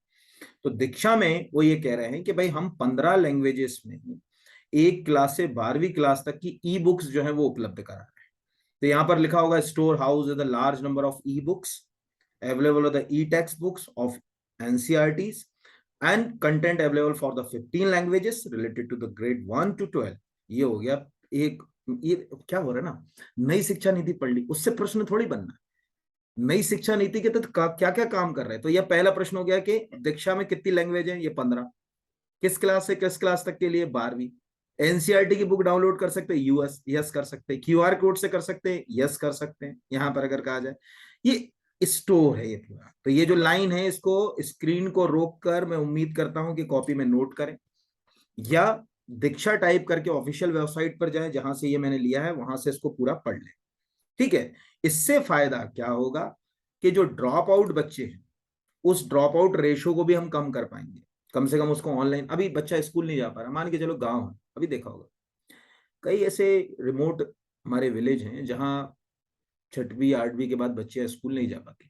अगर हम ई लर्निंग प्लेटफॉर्म दे दें, जैसे कोविड को ही ले लो ना, कोविड में ई लर्निंग प्लेटफॉर्म के कारण ही हम पढ़ पाए, नहीं तो हम नहीं पढ़ पाते। या आज मेरे इस वीडियो को बहुत सारे लोग क्यों देख पा रहे हैं, क्या वो मुझ तक आ सकते हैं, नहीं आ सकते, लेकिन ई लर्निंग प्लेटफॉर्म में तो हम एक दूसरे के साथ जुड़े हुए हैं, या एक दूसरे को पढ़ पा रहे हैं, समझ पा रहे हैं एक दूसरे को। तो यही एक बहुत अच्छा जो है वो प्लेटफॉर्म है, ये न्यू शिक्षा नीति के अंदर एक बड़ा अच्छा जो है वो अगर कहा जाए इनिशिएटिव मुझे लगता है। तो ये भी जो है वो आप याद रखिएगा, कोई पूछे। अब अगला बोलता है कि ड्रॉप आउट बच्चों को कम करने के लिए भी सभी स्तरों पर सार्वभौमिक पहुंच सुनिश्चित करना है। कैसे करेंगे ड्रॉप आउट को हम कम एक ही तरीके से कर सकते हैं, और वो एक तरीका है कि हम जो डिस्टेंस लर्निंग है, जो ओपन एजुकेशन है, उसको क्या कर दें, बढ़ावा दे दे। अगर डिस्टेंस लर्निंग को बढ़ावा देंगे तो ड्रॉप आउट जो है वो उसका रेशियो जो है वो कम हो जाएगा कि नहीं। चलिए इसमें मैं आपको एक मध्य प्रदेश, चूंकि आप ज्यादातर जो बच्चे भी मुझे देख रहे हैं तो मध्य प्रदेश वाले जो बच्चे हैं वो इस चीज को देखें कि ड्रॉप आउट की कहानी हमारे यहाँ कैसी है। तो मैं एक आपको मध्य प्रदेश सरकार का बिल्कुल लेटेस्ट इस साल का इकोनॉमिक सर्वे दिखा रहा हूँ, उससे आपको समझ पड़ेगा। ध्यान से देखिएगा, मैं रोक रहा हूँ 1 मिनट और स्क्रीन को। अब देखिए यहाँ मैंने एक फाइल खोली है एमपी के इकोनॉमिक सर्वे की। अगर आप दूसरे किसी स्टेट में, तो बहुत ज्यादा अंतर नहीं है, हर स्टेट के अपने सर्वे हैं। अब चूंकि मध्य प्रदेश का हूं और इस वीडियो को ज्यादातर एमपीपीएससी वाले बच्चे या देखते हैं, पर बाकी 5-7 मिनट का है, पर देखिए ध्यान से, तो सामाजिक क्षेत्र यानी सोशल सेक्टर में ही एजुकेशन है। अब वो ये कह रहे हैं कि सामाजिक क्षेत्र में जो शिक्षा है, यानी लिखा है कि पिछले एक दशक में राज्य की साक्षरता दर में उल्लेखनीय वृद्धि हुई। 2011 की जनगणना अनुसार साक्षरता दर 69.3% थी, जो राष्ट्रीय औसत से कम है। ठीक है, ये ध्यान रखिएगा। अब प्रारंभिक शिक्षा, अपने को मालूम है निःशुल्क एवं अनिवार्य बाल शिक्षा अधिकार अधिनियम 2009 यानी राइट टू एजुकेशन के तहत जो हमने ये लॉ बनाया 2009 में, उसके तहत हमने ये बात करी। अब इसमें प्रारंभिक, माध्यमिक और शिक्षा के लिए पैसा तो खर्च किया, अभी मैं वो बात नहीं कर रहा कितना पैसा खर्च किया, वो आएगा भी नहीं एग्जाम में। प्रश्न ये आएगा कि यार जो बच्चे पढ़ रहे हैं, यहाँ पर जो शालाएं हैं, वो शालाओं से बच्चे ड्रॉप आउट क्यों हो रहे हैं, और वो ड्रॉप आउट को कम करने के लिए क्या जो है वो करना पड़ेगा। यहाँ पर तो देखिए, पहले तो देखिएगा यहाँ कि प्राथमिक, ध्यान से देखिएगा, प्राथमिक शाला में जो बच्चों का नामांकन एनरोलमेंट है लाखों में, है ना, अभी अपन केवल 39 लाख समझते हैं। अब 1 से 5 तक जो है वो बालक का एनरोलमेंट है 39.65 लाख, बालिका का जो है वो अगर कहा जाए 36.50, 19-20 में, 20-21 में बढ़ गया। ठीक है, यहां पर या कम हो गया थोड़ा। अब इस आंकड़े को ध्यान से देखो तो एक अनोखी चीज समझ पड़ रही है। मध्य प्रदेश में पहली से 5वीं तक के जो बच्चे हैं 2020-21 में एनरोल होने वाले लड़के थे 38.83 लाख, बच्चियां थी या बालिकाएं थी 35.74 लाख। लेकिन मिडिल एजुकेशन में ये आंकड़ा ऑटोमेटिकली कम कैसे हो गया यार। यानी सीधी सी बात है कि 5वीं के बाद वो बच्चा आगे पढ़ ही नहीं पाया शायद। यानी ये है ड्रॉप आउट। ड्रॉप आउट का मतलब अब मुझे नहीं लगता कि आपको नहीं समझ पड़ा होगा। यानी हमको इसको ड्रॉप आउट होने से रोकना है उस बच्चे को। हमको उसको 12वीं तक तो शिक्षा देना ही है, प्लस हम चाहते हैं कि हायर एजुकेशन में भी भविष्य में जो है वो 2045-50 तक 100% एनरोल कर दे उसको। तो ये एक अनोखी बात आपको यहाँ इसी आंकड़े से जो है देखने को मिल रही। ये नोट भी कर लीजिएगा स्क्रीन रोक के सभी लोग, क्योंकि ये क्वेश्चन भी आ सकता है कि मध्य प्रदेश में प्राथमिक शिक्षा में कितने हैं टोटल, 74.57 लोग एनरोल हैं। माध्यमिक में कितने हैं, 42 जो है वो अगर कहा जाए, और टोटल अगर कहा जाए कि इसको मिला लें तो एक जो है वो अगर कहा जाए 117, यानी माध्यमिक स्तर के। दूसरा, साला त्यागी बच्चे, ध्यान से देखिएगा। ये विभिन्न आंकड़ों से छात्र छात्राएं अपनी शिक्षा बीच में छोड़कर साला त्याग देते हैं। 2019-20 में 1 से 5 तक के छात्राओं की साला त्यागी दर 1.16 थी। ये बड़ा रिस्क अच्छा नहीं है ना। सोचो यार, 5वीं के बाद ही बच्चा जो है वो स्कूल छोड़ रहा है, यानी ड्रॉप आउट परसेंट है ये। 20-21 में ये साला त्यागी दर जो है वो ये 1.1 और 94 से बढ़कर बढ़ गई ना, देखो। यानी कोविड बड़ा खतरनाक रहा, कई बच्चों की स्कूल छुड़वा दी। इससे सिद्ध होता है कि डिजिटल प्लेटफॉर्म का इस देश को अब बहुत बहुत ज्यादा जरूरी है। हालांकि मध्य प्रदेश सरकार इस पे भी काम कर रही है। ठीक है, मध्य प्रदेश सरकार ऊपर काम कर रही है, मैं ऊपर ही दिखा रहा हूं। वो देखिए, साला त्यागी बच्चों को कैसे कम करें, उसके लिए वो एक बड़ी अच्छी चीज लिखी है, यहीं लिखी हुई है, मैं दिखाता हूं ये, कि 6 से 11 आयु के वर्ग के न्यूनतम 40 बच्चों पर 1 किलोमीटर में हम स्कूल उपलब्ध कराएंगे। 11 से 14 आयु वर्ग के 12 बच्चों पर 3 किलोमीटर की परिधि में स्कूल उपलब्ध कराएंगे। कम से कम ड्रॉप आउट जो है वो परसेंट कम हो। दूसरा, एक और बड़ा चौंकाने वाला फिगर दिख रहा है हमको ड्रॉप आउट्स का। यहाँ वापस चले जाए, यहाँ तो ये चले गए वापस। यहाँ आपको दिख रहा है कि 2020-21 में 6वीं से 8वीं, मतलब यहाँ पर 6वीं से 8वीं तक के जो बच्चे थे उनकी साला त्यागी दर तो अरे बाप रे 6.11 से 6.3, यानी हर 100 में से 6 बच्चे जो है वो स्कूल छोड़ दे रहे हैं 6वीं के 8वीं के बाद।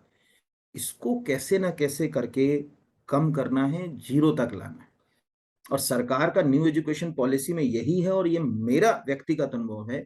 इसका एक सबसे बड़ा जो है वो अगर कहा जाए कि जैसे कहते हैं ना कि भागीरथी प्रयास होता है ई एजुकेशन, मैं उसका समर्थक हूँ कि कम से कम ई लर्निंग प्लेटफॉर्म से हम वहां तक जाएं। हालांकि अभी इंफ्रास्ट्रक्चर डेवलपमेंट हमारा इतना अच्छा नहीं कि हम ई लर्निंग पूरा इस्तेमाल कर लें, लेकिन ये है, ये बहुत हेल्दी क्वेश्चन हो सकता है।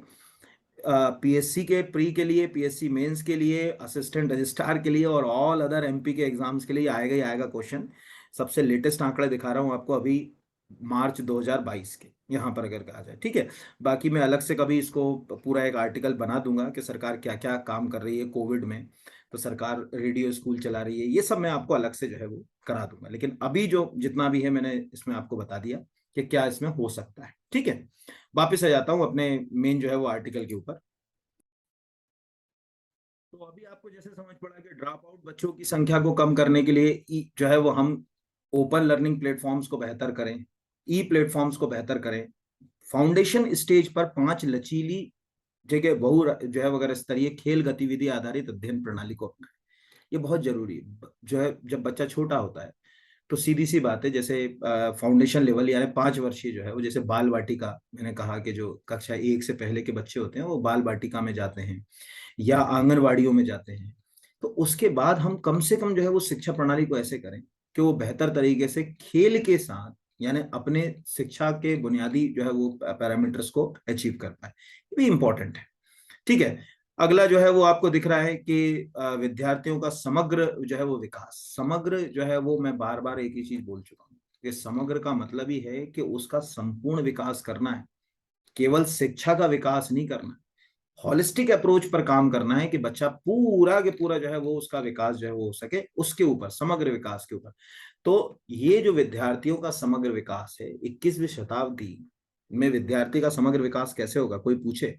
न्यू एजुकेशन पॉलिसी पार्ट 1 के हिसाब से एक ही तरीके से, और मुझे लगता है कौशलगत शिक्षा, स्किल्ड एजुकेशन अगर आप ले आए तो आप जो है उसका समग्र विकास जो है वो कर सकते हो। ये आप याद रखिएगा, ये एक इंपॉर्टेंट पॉइंट है इस न्यू एजुकेशन पॉलिसी का। फिर है अनिवार्य जो है वो अधिगम, आलोचनात्मक चिंतन, विषय वस्तु को कम करना। एक बहुत, अभी तक जो शिक्षा प्रणाली थी ना, बस्ते का बोझ है ना। तो एक अच्छा सा क्वेश्चन दे रहा हूं आपको एग्जाम के लिए। लर्निंग विदाउट बर्डन एक कंसेप्ट है जिसमें बचते का बोझ कम करने के लिए यशपाल कमेटी ने रिकमेंडेशन दी थी। कभी पढ़ लीजिएगा ना, लर्निंग विदाउट बर्डन का कंसेप्ट था जिसमें आपको बस्ते के बोझ को कम करना है। सीधी सी बात है पाठ्यक्रम की अगर हम विषय वस्तु को कम कर दें, चर्चा आधारित, संवाद आधारित जो है वो अगर कहा जाए चीजों को अपनाएं, ठीक है, प्रायोगिक चीजों को अपनाएं, प्रैक्टिकल बेस्ड चीजों को अपनाएं जिससे कि वो सीख सके, अगर कहा जाए आर्ट इंटीग्रेशन शिक्षा को अपनाएं जिसको कला समन्वय शिक्षा कहा जाता है, खेलों को अपनाएं, तो हम कहीं ना कहीं उस बस्ते के बोझ को कम करके बेहतर तरीके से जा सकते हैं। यानी खेल समन्वय अपनाना है, कला समन्वय अपनाना है, यानी आपको स्पोर्ट को कोऑर्डिनेट करके चलना पड़ेगा, आर्ट को लेकर जो है इंटीग्रेशन को लेकर चलना पड़ेगा। इन चीजों को लेकर चलेंगे। यहाँ पर बच्चे को कोर्स चुनने का जो है वो मौका दिया जाए। यानी न्यू एजुकेशन पॉलिसी में साफ है कि बच्चा अपने हिसाब से वो तय करे कि उसको कौन सा जो है वो कोर्स चुनना है। ये ध्यान रखिएगा, ये एक इंपॉर्टेंट है। ठीक है। फिर जो है वो अगला जो है वो इसके अंदर लिखा है बहुभाषावाद और भाषा शक्ति। बहुभाषावाद और भाषा शक्ति का बेसिक मतलब यही है कि कम से कम 5वीं तक बच्चे को आपको उसकी, अगर कहा जाए जो ग्रेड 5 है उस तक आपको मातृभाषा या स्थानीय भाषा देना है उसको, जिसको अपन वर्नाकुलर लैंग्वेज या मदर टंग बोलते हैं। कब तक? 5वीं तक, यानी ग्रेड 5 तक आप मातृभाषा में शिक्षा दो, बहुत ही इंपॉर्टेंट है। उसके बाद फिर जो है वो आप उसके साथ अन्य जो है वो भाषा फार्मूले, जैसे त्रिभाषा फार्मूले का भी इसमें जो है वो बात की गई कि उसमें जो है वो अच्छा। दूसरा, इस रिपोर्ट में ये कहा गया, और एनसीईआरटी का भी एक रिपोर्ट है और एक रिसर्च भी है जो इसी एजुकेशन पॉलिसी में है, कि 2 वर्ष से 8 वर्ष की आयु में बच्चा सबसे ज्यादा जल्दी भाषा सीखता है। ये भी एक क्वेश्चन हो सकता है कि बच्चे की भाषा सीखने की कला सबसे ज्यादा कब विकसित होगी? 2 वर्ष से लेकर 8 वर्ष। तो सीधी सी बात है कि उन्होंने ये कहा कि भाई जो ग्रेड 3 में जाए तो उसको कोई भी 8वीं अनुसूची की एक आध और भाषा जो है वो सिखाओ, तो जैसे ये भाषा तो सीखे और भी एक भाषा सीखे। तो सीधी सी बात है कि त्रिभाषा फार्मूले को अपनाने के लिए संविधान की अनुसूची 8 के तहत जो है वो भाषाओं को आगे बढ़ाने के लिए जो हमारी क्लासिकल लैंग्वेजेस हैं उनको और जो है वो समाज तक, बहुत सारी हमारे पास क्लासिकल लैंग्वेजेस हम अपना ही नहीं रहे। अभी हम हिंदी और अंग्रेजी के अलावा कुछ बात ही नहीं कर रहे। तो ये इसमें लिखा बहुभाषावाद मतलब कितना बात आएगा, ध्यान समझिएगा। उसमें बच्चे को कम से कम जो है अगर कहा जाए त्रिभाषा की बात की गई। ठीक है, ये ध्यान रखिएगा। जो छात्र 3 भाषाओं में से एक से अधिक भाषा को बदलना चाहते हैं, इसमें ये भी लिखा है कि अगर उनको लग रहा है कि यार एक से अधिक जो है भाषा बदलना है, तो वो ग्रेड 6 और ग्रेड 7 में वो भाषा चेंज भी कर सकते हैं। तो एक अच्छी चीज है, अभी हम जो है वो 2 लैंग्वेज वाली बात कर रहे थे, अब हम जो है वो अगर कहा जाए कि 3 लैंग्वेज की जो है वो बात कर रहे हैं। इसमें एक अच्छा सा लाइन लिख लीजिएगा कॉपी के अंदर, द लैंग्वेज ऑफ इंडिया पर इसमें फोकस किया गया। यानी इस एजुकेशन पॉलिसी में जो पार्ट 1 है उसमें 4.16 जो पैरा है, ठीक है, यहाँ लिख भी दे रहा हूं मैं, पैरा 4.16, वो एक वर्ड इस्तेमाल करता है द लैंग्वेज ऑफ इंडिया, जिसका मतलब है कि भैया जो भी आप कर रहे हो उसमें भारत की भाषाओं को आप जो है वो लो। ठीक है, और उसमें साफ है कि 6वीं से 8वीं तक का ग्रेड, 6 to 8 तक के ग्रेड में एक वर्ड इस्तेमाल होता है इस पैरा के अंदर, एक भारत श्रेष्ठ भारत। अभी तो आएगा ना, एक भारत श्रेष्ठ भारत। ये कैसे संभव होगा? हमारी भाषाएं, हमारी संस्कृति, हमारी शास्त्रीय भाषाएं। अब आज का एक और आपका होमवर्क हो गया, आप इंटरनेट पे जाइए, क्लासिकल लैंग्वेजेस की एक लिस्ट बना लीजिए। तो हमारी शास्त्रीय भाषाओं में हम कैसे जाएंगे? तो बच्चे को क्या करें, नाटक, कविता, कहानी, संगीत, इन सब में शास्त्रीय भाषाओं को हम शामिल करें। तो उससे जो है अगर कहा जाए कि बेहतर होगा त्रिभाषा फार्मूले में। ये एक अच्छा है, मतलब ये एक अच्छा खासा जो है वो हमने इस एजुकेशन में अपनाया। ठीक है, तो ये याद रखिएगा, कुछ बार वर्ड इसमें आएंगे, जैसे भारतीय साइन लैंग्वेज पूछा जाएगा, जिसको ISL कहते हैं, है ना, ISL भी याद रखिएगा। कोई पूछे ISL का फुल फॉर्म क्या होता है? इंडियन साइन लैंग्वेज, है ना। तो जो भारत की भाषा है उनको आप कैसे जो है वो अपनाओगे। अगला जो है वो उसी के अंदर आते हैं, शिक्षकों के व्यवसायिक मानक बहुत जरूरी है यार। जो टीचर पढ़ा रहे हैं उनके लिए भी तो कुछ पैरामीटर्स तय होना चाहिए, क्या पढ़ाएंगे, कैसे पढ़ाएंगे, यहाँ पर उनको कितना ज्ञान है। क्योंकि लिखा हुआ है कि भाई भारत का ज्ञान होना चाहिए, व्यवहारिक ज्ञान होना चाहिए, शिष्टाचार उसके अंदर होना चाहिए। शिक्षक को कैसे आएगा? तो शिक्षक से हम उम्मीद कर रहे हैं, देखो इसमें लिखा है कि आप पंचतंत्र की मूल कहानियां, जातक, हितोपदेश की कथाएं, दंत कथाएं आपको पता होना चाहिए, ये सब चीजें। शिक्षक के मापदंडों को भी हमको बदलना पड़ेगा। अभी खाली बीएड कराने से, एमएड कराने से शिक्षा के मापदंड नहीं बदल जाएंगे कि डिग्री ले ली। कुछ व्यवसायिक मापदंड उसके अंदर लाना पड़ेंगे, ये भी इसके अंतर्गत लिखा हुआ है, एक अच्छा है। तो धीरे धीरे उसके लिए अब काम हो रहा है, एक नए प्लेटफॉर्म्स पर आ रहे हैं। शिक्षकों के लिए भी सरकार जो है वो भर्ती पदस्थापना के लिए भी जो है वो अगर कहा जाए कार्यक्रम कर रही है। जैसे अगर कहा जाए कि इसमें 4 वर्षीय एकीकृत यानी इंटीग्रेटेड बीएड कार्यक्रम जो है उसकी बात की गई है इस एजुकेशन पॉलिसी में, ध्यान रखिएगा ना। कोई पूछेगा कि 4 ईयर इंटीग्रेटेड बीएड कार्यक्रम का किस उसमें है, तो इसमें 4 ईयर इंटीग्रेटेड बीएड कार्यक्रम की भी जो है वो इसमें बात की गई। प्लस टीआईटी, जिसको अपन शिक्षा पात्रता परीक्षा कहते हैं, उसमें भी सुधार की बात की गई कि भाई आप टीआईटी में भी आप जो है वो क्या करोगे, शिक्षा पात्रता परीक्षा है उसमें भी जो है वो सुधार जो है वो करोगे। ये सब बातें जो है वो न्यू एजुकेशन पॉलिसी के अंतर्गत जो है वो रखी गई। ठीक है, फिर अगले के ऊपर आते हैं, शिक्षा, शिक्षण, शिक्षा का दृष्टिकोण, वो तो कोई काम करना नहीं। अब आ जाते हैं, ये तो हो गया प्राइमरी एजुकेशन। अब प्राइमरी एजुकेशन से अब हम सीधे बढ़ते हैं सेकेंडरी एजुकेशन के ऊपर, यानी पार्ट 2। एक तो प्रश्न यही हो गया कि जो नई शिक्षा नीति है उसका भाग 2 किससे संबंधित है? तो नई शिक्षा नीति का भाग 2 उच्चतर शिक्षा यानी हायर एजुकेशन से जो है वो संबंधित है। तो मुझे लगता है कि ये आपको जो है वो पूछा भी जा सकता है कि भैया जो है न्यू एजुकेशन पॉलिसी में हायर एजुकेशन के लिए जो है वो क्या जो है वो बात की गई। तो सबसे पहला है क्वालिटी यूनिवर्सिटी एंड कॉलेज, यानी जो भी हम कॉलेज और यूनिवर्सिटी बनाए वो कॉलेज और यूनिवर्सिटी गुणवत्तापूर्ण, यानी एजुकेशन अभी बने तो हैं लेकिन उसमें अभी अभी जो जितना भी ये सोच के देखो ना कि क्या क्वालिटी एजुकेशन की बात है, नहीं। तो जब आप नई शिक्षा नीति में जाएंगे और उसमें पैरा 9 से शुरू करेंगे, यानी 9 नंबर का, यानी जिसके भी 9, 9.1, 9.2 जो भी आएंगे यहाँ पर 9 से जब आप शुरू करेंगे तो आपको ये पता चलेगा कि क्वालिटी एजुकेशन की बात की है। तो क्वालिटी एजुकेशन के लिए गुणवत्तापूर्ण कॉलेज, यानी शिक्षा के जो कॉलेज हो इस तरह के हों जो सिखाने पर काम कर रहे हों, मानसिक, शारीरिक, बौद्धिक सभी तरह का विकास उसका जो है वो बच्चे का जो है वो कर रहे हैं। ये एक सबसे इम्पोर्टेंट जो है वो बात की गई, ऐसा तंत्र विकसित कर रहे हो कि वो बेहतर तरीके से जो है वो बच्चा सीख पाए। तो ये एक इम्पोर्टेंट है कि आपसे पूछा जा सकता है कि गुणवत्तापूर्ण विश्वविद्यालय और महाविद्यालयों के बारे में नई शिक्षा नीति के किस भाग में प्रावधान है? तो भाग 2। किस पैरा में प्रावधान है? तो पैरा 9। समग्र बहुविषयक शिक्षा लेना है, शिक्षा का अंतर्राष्ट्रीयकरण जरूर करना है। यानी आज जो शिक्षा है वो ऐसा नहीं हो कि हमारे राष्ट्र तक सीमित ही हो। पता चले हमने जो बच्चे को पढ़ाया वो भारत से बाहर गया तो उसको कुछ जो है वो समझ ही नहीं आ रहा कि अरे यार यहाँ का तो बिल्कुल अप्रोच। ग्लोबलाइजेशन से जुड़ना है तो एजुकेशन को भी ग्लोबलाइज्ड करना पड़ेगा, उसको भी इंटरलाइज करना पड़ेगा, यानी इंटरलाइजेशन ग्लोबलाइजेशन से हमको शिक्षा को जोड़ना ही पड़ेगा, तब जाकर ये बात निकल कर आएगी। ठीक है, ये ध्यान रखिएगा। और वो तभी होगा कि जब ये समग्र बहुविषय की जो शिक्षा है वो अंतर्राष्ट्रीय मापदंड की हो जाए। इसमें एक बड़ी अच्छी बात और मैं बता दूं, ये जो समग्र बहुविषय शिक्षा है ना, तो इस न्यू एजुकेशन पॉलिसी में एक बाण भट्ट की कादम्बरी का एक जो है वो एक लाइन लिखी है, वो याद रख लीजिएगा, हो सकता है कि यही आ जाए। बाण भट्ट ने, आपको मालूम है हर्षवर्धन के दरबारी कवि थे बाण भट्ट, तो उन्होंने कादम्बरी लिखी, तो उसमें लिखा है कि कादम्बरी में 64 कलाओं का ज्ञान दिया है। मतलब बाण भट्ट कादम्बरी में 64 कलाओं के बारे में बात करें, तो हमें भी शिक्षा के अंदर कम से कम ऐसी कलाओं को जो है वो क्या करना पड़ेगा, यानी एक से अधिक स्किल्ड, एक से अधिक जो है वो फील्ड की जो है वो बात जो है वो करना पड़ेगी।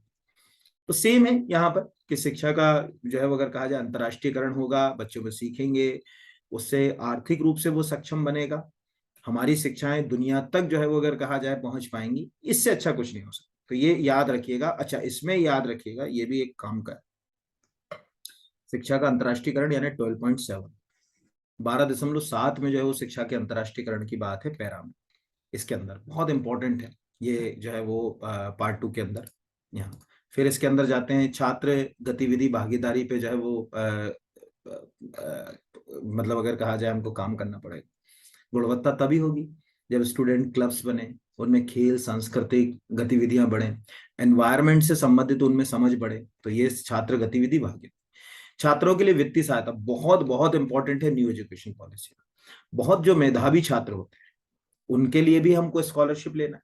दूसरा जो कमजोर, यानी इसमें ही जो है वो आर्टिकल 15 जो है कॉन्स्टिट्यूशन का, वो यहाँ है। आर्टिकल 15 क्लॉज 4 क्लॉज 5 क्लॉज 6 आप पढ़िए, 6 तो अभी नया जुड़ा, ठीक है, ईडब्ल्यूएस से।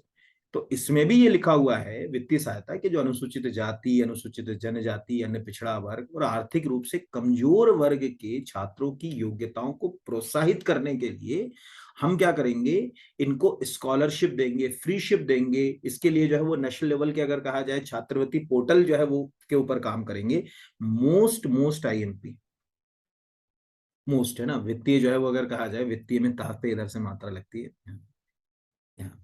तो आर्टिकल 15 पढ़ते हैं, तो कभी आप जाइएगा 15.4 क्लॉज पढ़िएगा, 15.5 पढ़िएगा, 15.6 पढ़िएगा, ठीक है। 15.6 तो अभी आ गया, 5.6 ईडब्ल्यूएस कोटा जो है वो बात करी है ना, इकोनॉमिकली वीकर सेक्शन के लिए जो लाए। तो हम शेड्यूल कास्ट, शेड्यूल ट्राइब, ठीक है, अदर बैकवर्ड क्लास, या अगर कहा जाए EWS, इनके लिए हालांकि कॉन्स्टिट्यूशन में ओबीसी सीधे नहीं लिखा हुआ है, इकोनॉमिकली वहां पर क्या लिखा हुआ है, कॉन्स्टिट्यूशन के अंदर लिखा हुआ है socially and educationally backward class, है ना, यानी संविधान में सामाजिक और शैक्षणिक पिछड़ा वर्ग इस्तेमाल किया गया है, ओबीसी सीधे यूज नहीं हुआ है, ये ध्यान रखिएगा 15। तो हम जो है वो स्कॉलरशिप वगैरह दें, तो वो भी एक अच्छी चीज होगी यहाँ पर अगर कहा जाए। नवीन राष्ट्रीय अनुसंधान फेडरेशन, ये बहुत इंपॉर्टेंट इंस्टीट्यूशन बनेगा। न्यू नेशनल रिसर्च फाउंडेशन अगर हम बनाते हैं तो निश्चित रूप से शिक्षा के नए मापदंड आएंगे, शिक्षा के लिए नए नए रिसर्च जो है वो अगर कहा जाए यहाँ पर। और आखिरी जो इंपॉर्टेंट है शिक्षा का व्यवसायीकरण, जो अभी मैंने थोड़ी देर पहले भी बोला था कि सस्टेनेबल डेवलपमेंट गोल में भी ये बात है कि आपको कमर्शलाइजेशन नहीं होने देना है शिक्षा का। तो न्यू एजुकेशन पॉलिसी में भी इस बात पर विशेष जोर दिया गया है कि भैया शिक्षा जो है वो कमर्शलाइज ना हो जाए, कि बच्चे को बस पढ़ा दिया और उसके बाद ना वो इधर का रहा ना उधर का रहा। तो उस कमर्शलाइजेशन को कैसे ना कैसे करके हम रोकें यहाँ पर, ठीक है। तो बहुत सारी जो है वो कमेटीज आई जिनने जो है वो ये बात कही भी कि कैसे जो है वो अगर कहा जाए इसमें काम किया जाए कमर्शलाइजेशन रोकने के लिए ओवरऑल। तो ये था पार्ट 2 हायर एजुकेशन का, कि आपको शिक्षा का अंतर्राष्ट्रीयकरण करना है, गुणवत्तापूर्ण विश्वविद्यालय स्थापित करना है, छात्र गतिविधियों की भागीदारी को बढ़ाना है, उनको वित्तीय सहायता उपलब्ध कराना है, एक न्यू नेशनल रिसर्च फाउंडेशन स्थापित करना है, और शिक्षा के कमर्शलाइजेशन को खत्म करना है। भाग 3 अदर की एजुकेशन, यानी सीधी सी बात है भाग 3 में यह है कि अब और शिक्षा के लिए हम क्या क्या चीजें जो है वो कर सकते हैं। पहला व्यावसायिक शिक्षा, जो मैंने अभी आपको कहा कि स्किल्ड एजुकेशन पे हमको काम करना पड़ेगा। अगर हम व्यावसायिक शिक्षा के ऊपर जो है अगर कहा जाए नहीं करेंगे काम, तो कुछ नहीं होता। व्यावसायिक शिक्षा का मतलब समझिए यहाँ पर अगर कहा जाए कि वो क्या कहना चाह रहा है। व्यावसायिक शिक्षा मतलब, व्यावसायिक शिक्षा का बेसिक मतलब ये होता है कि आपकी जो मेन एकेडमिक एजुकेशन है उसके साथ आप कोई वोकेशनल कोर्स कर लें, और वो वोकेशनल कोर्स जो है वो आपको कम से कम जो है वो आर्थिक रूप से सक्षम जो है वो बना दे, मतलब कल को जो है वो आप आगे निकल जाए इसमें। और हमारे पड़ोसी देश जो है वो कई इसमें जो है वो हमसे आगे हैं, उनका जो है वो वोकेशनल कोर्सेज के ऊपर जो है वो उनके जो प्रोग्राम्स हैं वो बहुत ही अच्छे चल रहे हैं। तो हमें भी इसके ऊपर जो है वो काम करना चाहिए, और सरकार ने 2030 तक जो है वो अगर कहा जाए इसको आधार बनाए कि वोकेशनल एजुकेशन उसको हर, अगर कहा जाए, शैक्षणिक संस्थान के साथ हम क्या कर देंगे, जोड़ देंगे। ये भी एक इसके अंदर है यहाँ पर। अब वो कैसे होगा, इसमें एक खुद ऑफिशियल वेबसाइट पर जाएगा, एनसीवीटी की है ना, यहाँ पर एनसीवीटी, उस पर आपको मिलेगा। अगला है प्रोण शिक्षा, बहुत जरूरी है। शिक्षा जीवन पर्यंत होना चाहिए, ऐसा नहीं कि 18 साल हो गई शिक्षा खत्म हो गई, 20 साल हो गई शिक्षा खत्म हो गई। तो जो नई एजुकेशन पॉलिसी, उसका सबसे यूनिक फीचर यही है कि शिक्षा जीवन पर्यंत लेने वाला है। यानी ऐसा प्रोफेशन है कि जीवन पर्यंत आप लगातार क्या करते रहो, सीखते रहो। यहाँ पर अगर आपका जीविकोपार्जन भी हो और जीवन पर्यंत उससे आपको कुछ सीखने का मौका भी जो है वो मिलता रहे, ऐसी शिक्षा पद्धति को जो है वो अगर कहा जाए अपनाना है। इस दिशा में सबसे इंपॉर्टेंट है 1988 का राष्ट्रीय साक्षरता मिशन। 1988 में जब लिटरेसी मिशन शुरू हुआ, तो उसमें जो है वो प्रोण शिक्षा के बारे में जो है वो बात की गई। फिर उसके बाद जो है वो अगर कहा जाए आगे भी सर्व शिक्षा अभियान में भी इसकी जो है वो रखा गया। तो प्रोण शिक्षा से हम व्यक्ति के अंदर सीखने या पढ़ने की कला को लगातार जीवन पर्यंत क्या कर सकते हैं, रख सकते हैं। और ये आज के समय में तो डिजिटल प्लेटफॉर्म से तो अच्छा कुछ जो है वो हो नहीं सकता इसमें अगर कहा जाए, तो ये भी एक अच्छा इस शिक्षा नीति के अंदर जो है वो जगह दी गई। अगला है इस शिक्षा नीति के अंदर, एक सेकेंड, भारतीय भाषाओं, कला और संस्कृति का संवर्धन। अतुल्य भारत की बात है इसके अंदर। हमारी इतनी अच्छी अच्छी कला संस्कृति है, हमारा इतना अच्छा दर्शन है, ठीक है, क्यों ना हम इसको बढ़ाएं। हस्तशिल्प को हम क्यों ना बढ़ाएं, संस्कृति को क्यों ना बढ़ाएं, उसका संवर्धन क्यों ना करें। ये एक नई शिक्षा नीति के अंदर ऐसा कुछ करना है कि हम हमारे ही रिसोर्सेस को, मेक इन इंडिया, लोकल से वोकल, ये सब जो बातें अभी की जा रही हैं, ये राष्ट्र की समृद्धि में जो है अगर कहा जाए बहुत इंपॉर्टेंट रोल प्ले कर सकती है। हम अपनी 22 भाषाओं को अगर कहा जाए प्रमोट करें, जो राजभाषाएं, तो सीधी सी बात है। फिर टेक्नोलॉजी का यूज और ऑनलाइन एंड डिजिटल शिक्षा, ये भी बहुत इंपॉर्टेंट है। तो ऑनलाइन एंड डिजिटल एजुकेशन, तो अभी आपने देखा होगा कि जो 2022 का भी मैं आपको बजट बताने वाला हूँ, उसमें ऑनलाइन और डिजिटल एजुकेशन के ऊपर ही काम किया है सरकार। अब जो है वो ऑनलाइन डिजिटल प्लेटफॉर्म्स के ऊपर काम करना शुरू कर चुकी है। तो ये भी आपसे प्रश्न पूछा जा सकता है कि भाई जो ऑनलाइन डिजिटल प्लेटफॉर्म है, इनोवेटिव टेक्नोलॉजी है, तकनीक है, इसके लिए न्यू एजुकेशन पॉलिसी के किस पार्ट में प्रोविजन है, तो पार्ट 3 में इसके लिए प्रोविजन रखा गया है। ये एक इंपॉर्टेंट हो सकता है। और लास्ट आते हैं पार्ट 4, मेकिंग इट्स हैपन। यहाँ पर क्या चीजें करें, तो केंद्रीय शिक्षा सलाहकार बोर्ड को सशक्त बना दें। अगर जो पहले से चला आ रहा है, आपको मालूम होगा, central advisory board for education, British India के दौरान से ये संस्था जो है वो है अलग अलग रूपों में।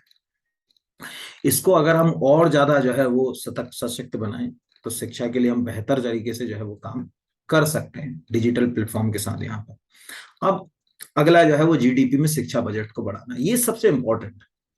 यार आप इतनी सब कहानी देखो, कोई भी कहानी है ना, वो ले देकर कहाँ जाके फंस जाता है, आंकड़ा पैसे के ऊपर।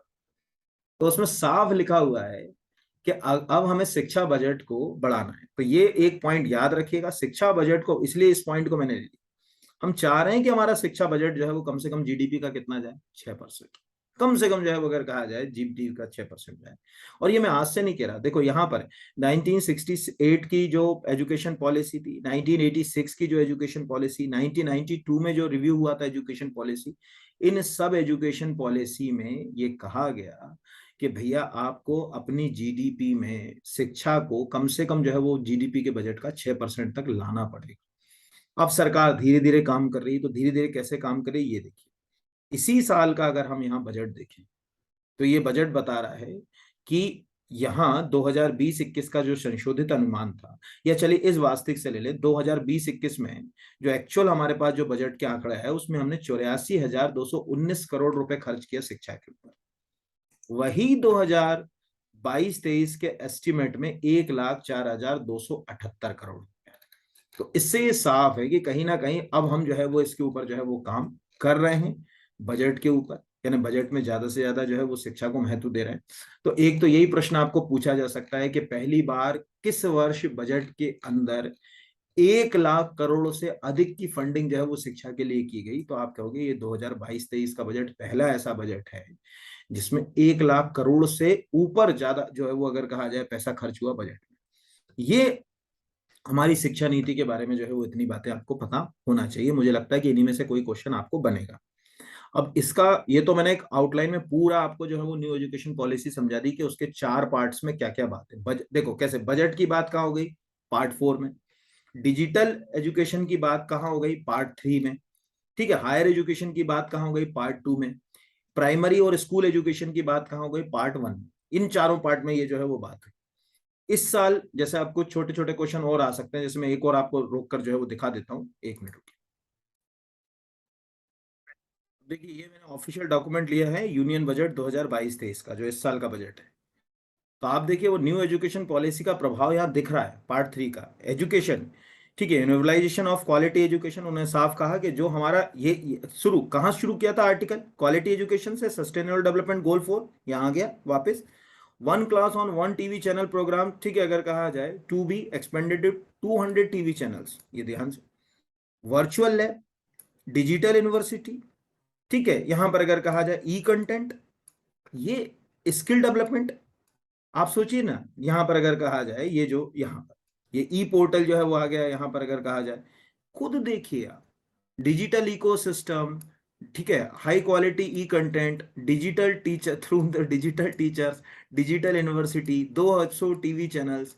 ये इस साल के मतलब बजट में एजुकेशन के लिए जो की फीचर्स, मैं ऊपर ही आपको दिखा दूं मैं क्या बता रहा हूँ ना, की features of budget 2022-23, official website से दिखा रहा हूँ आपको, गवर्नमेंट ऑफ इंडिया के। ये कैसे आया, इससे पहले तो ये सब बातों की बात नहीं करी गई। क्यों? क्योंकि हमको उस एजुकेशन पॉलिसी को कैसे ना कैसे 2030 तक उसके लक्ष्य तक पहुंचाना है। तो ये अब आपको समझ पड़ गया होगा, मुझे पूरा विश्वास है। चलिए आगे देखते हैं। तो ये हो गया आपका एजुकेशन पॉलिसी के लिए, है ना। इससे कोई ना कोई क्वेश्चन जो है वो बनेगा, अब क्या बनेगा वो देखने वाली बात है। दूसरा, जाते जाते अभी असिस्टेंट रजिस्ट्रार की ये जो वीडियो डाल रहा हूँ, ये वीडियो डलते रहेंगे, आप इसके लिए निश्चिंत रहिएगा। मैं 10 यूनिट आपकी पूरी कंप्लीट कराऊंगा जैसे तैसे समय निकाल के, आप इसके लिए निश्चिंत रहिए, और एक आध हफ्ते में ही करा दूंगा पूरे। और इसका भी न्यू एजुकेशन पॉलिसी का भी एमसीक्यू का वीडियो बना के डालूंगा 1 या 2 दिन। तो आज आप इसको अच्छे से घर पे पढ़ लीजिए और उस एमसीक्यू से देखिए कितना बन रहा है।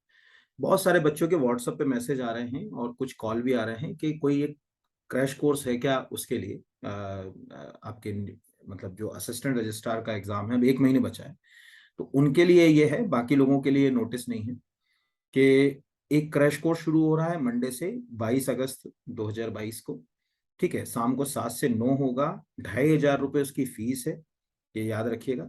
ठीक है, यानी ये जो क्रैश कोर्स है इसकी जो फीस है वो 2500 रुपये रहेगी आपकी। और एक सेकेंड बस रुकिएगा। तो इसमें क्या क्या रहेगा ध्यान से देखिएगा। ये जो क्रैश कोर्स रहेगा इसमें फीस इसकी केवल 2500 रुपये है, 1 महीने का रहेगा, शाम को 7 से 9, 30 दिन तक क्लासेस चलेंगी लगातार। कोई इसके बाद ये एक्सटेंड नहीं होगा, पहली चीज तो क्रैश कोर्स ये 1 मंथ का ही है। इसमें आपको 5 जो है वो असिस्टेंट रजिस्ट्रार का जो पार्ट भी है उसके मॉडल पेपर, और 5 जो है वो अगर कहा जाए पेपर 1 के मॉडल पेपर वो मिलेंगे। पार्ट बी पूरा मैं कंटेंट कराऊंगा आपको डिस्क्रिप्टिव नेचर के ऊपर। और बाकी अगर आपको और भी कोई जानकारी चाहिए तो आप इस व्हाट्सअप नंबर के ऊपर मुझे व्हाट्सअप कर दीजिएगा, तो आपको डिटेल शेयर कर दूंगा। और कल से ये शुरू हो रहा है, ठीक है। तो बहुत धन्यवाद आपका। उम्मीद है आपको ये आर्टिकल अच्छा लगा होगा। और निश्चित रहिएगा, मैं आपको ये भी बता दूं कि आप में से कोई ये ना सोचे कि क्रैश कोर्स या कुछ के कारण शायद क्लास हमको वो ना मिले।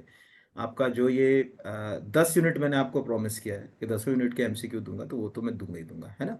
चलिए, बहुत धन्यवाद आप सबको। और ईश्वर करे कि आपको सफलता मिले, नई ऊंचाइयां छुएं आप।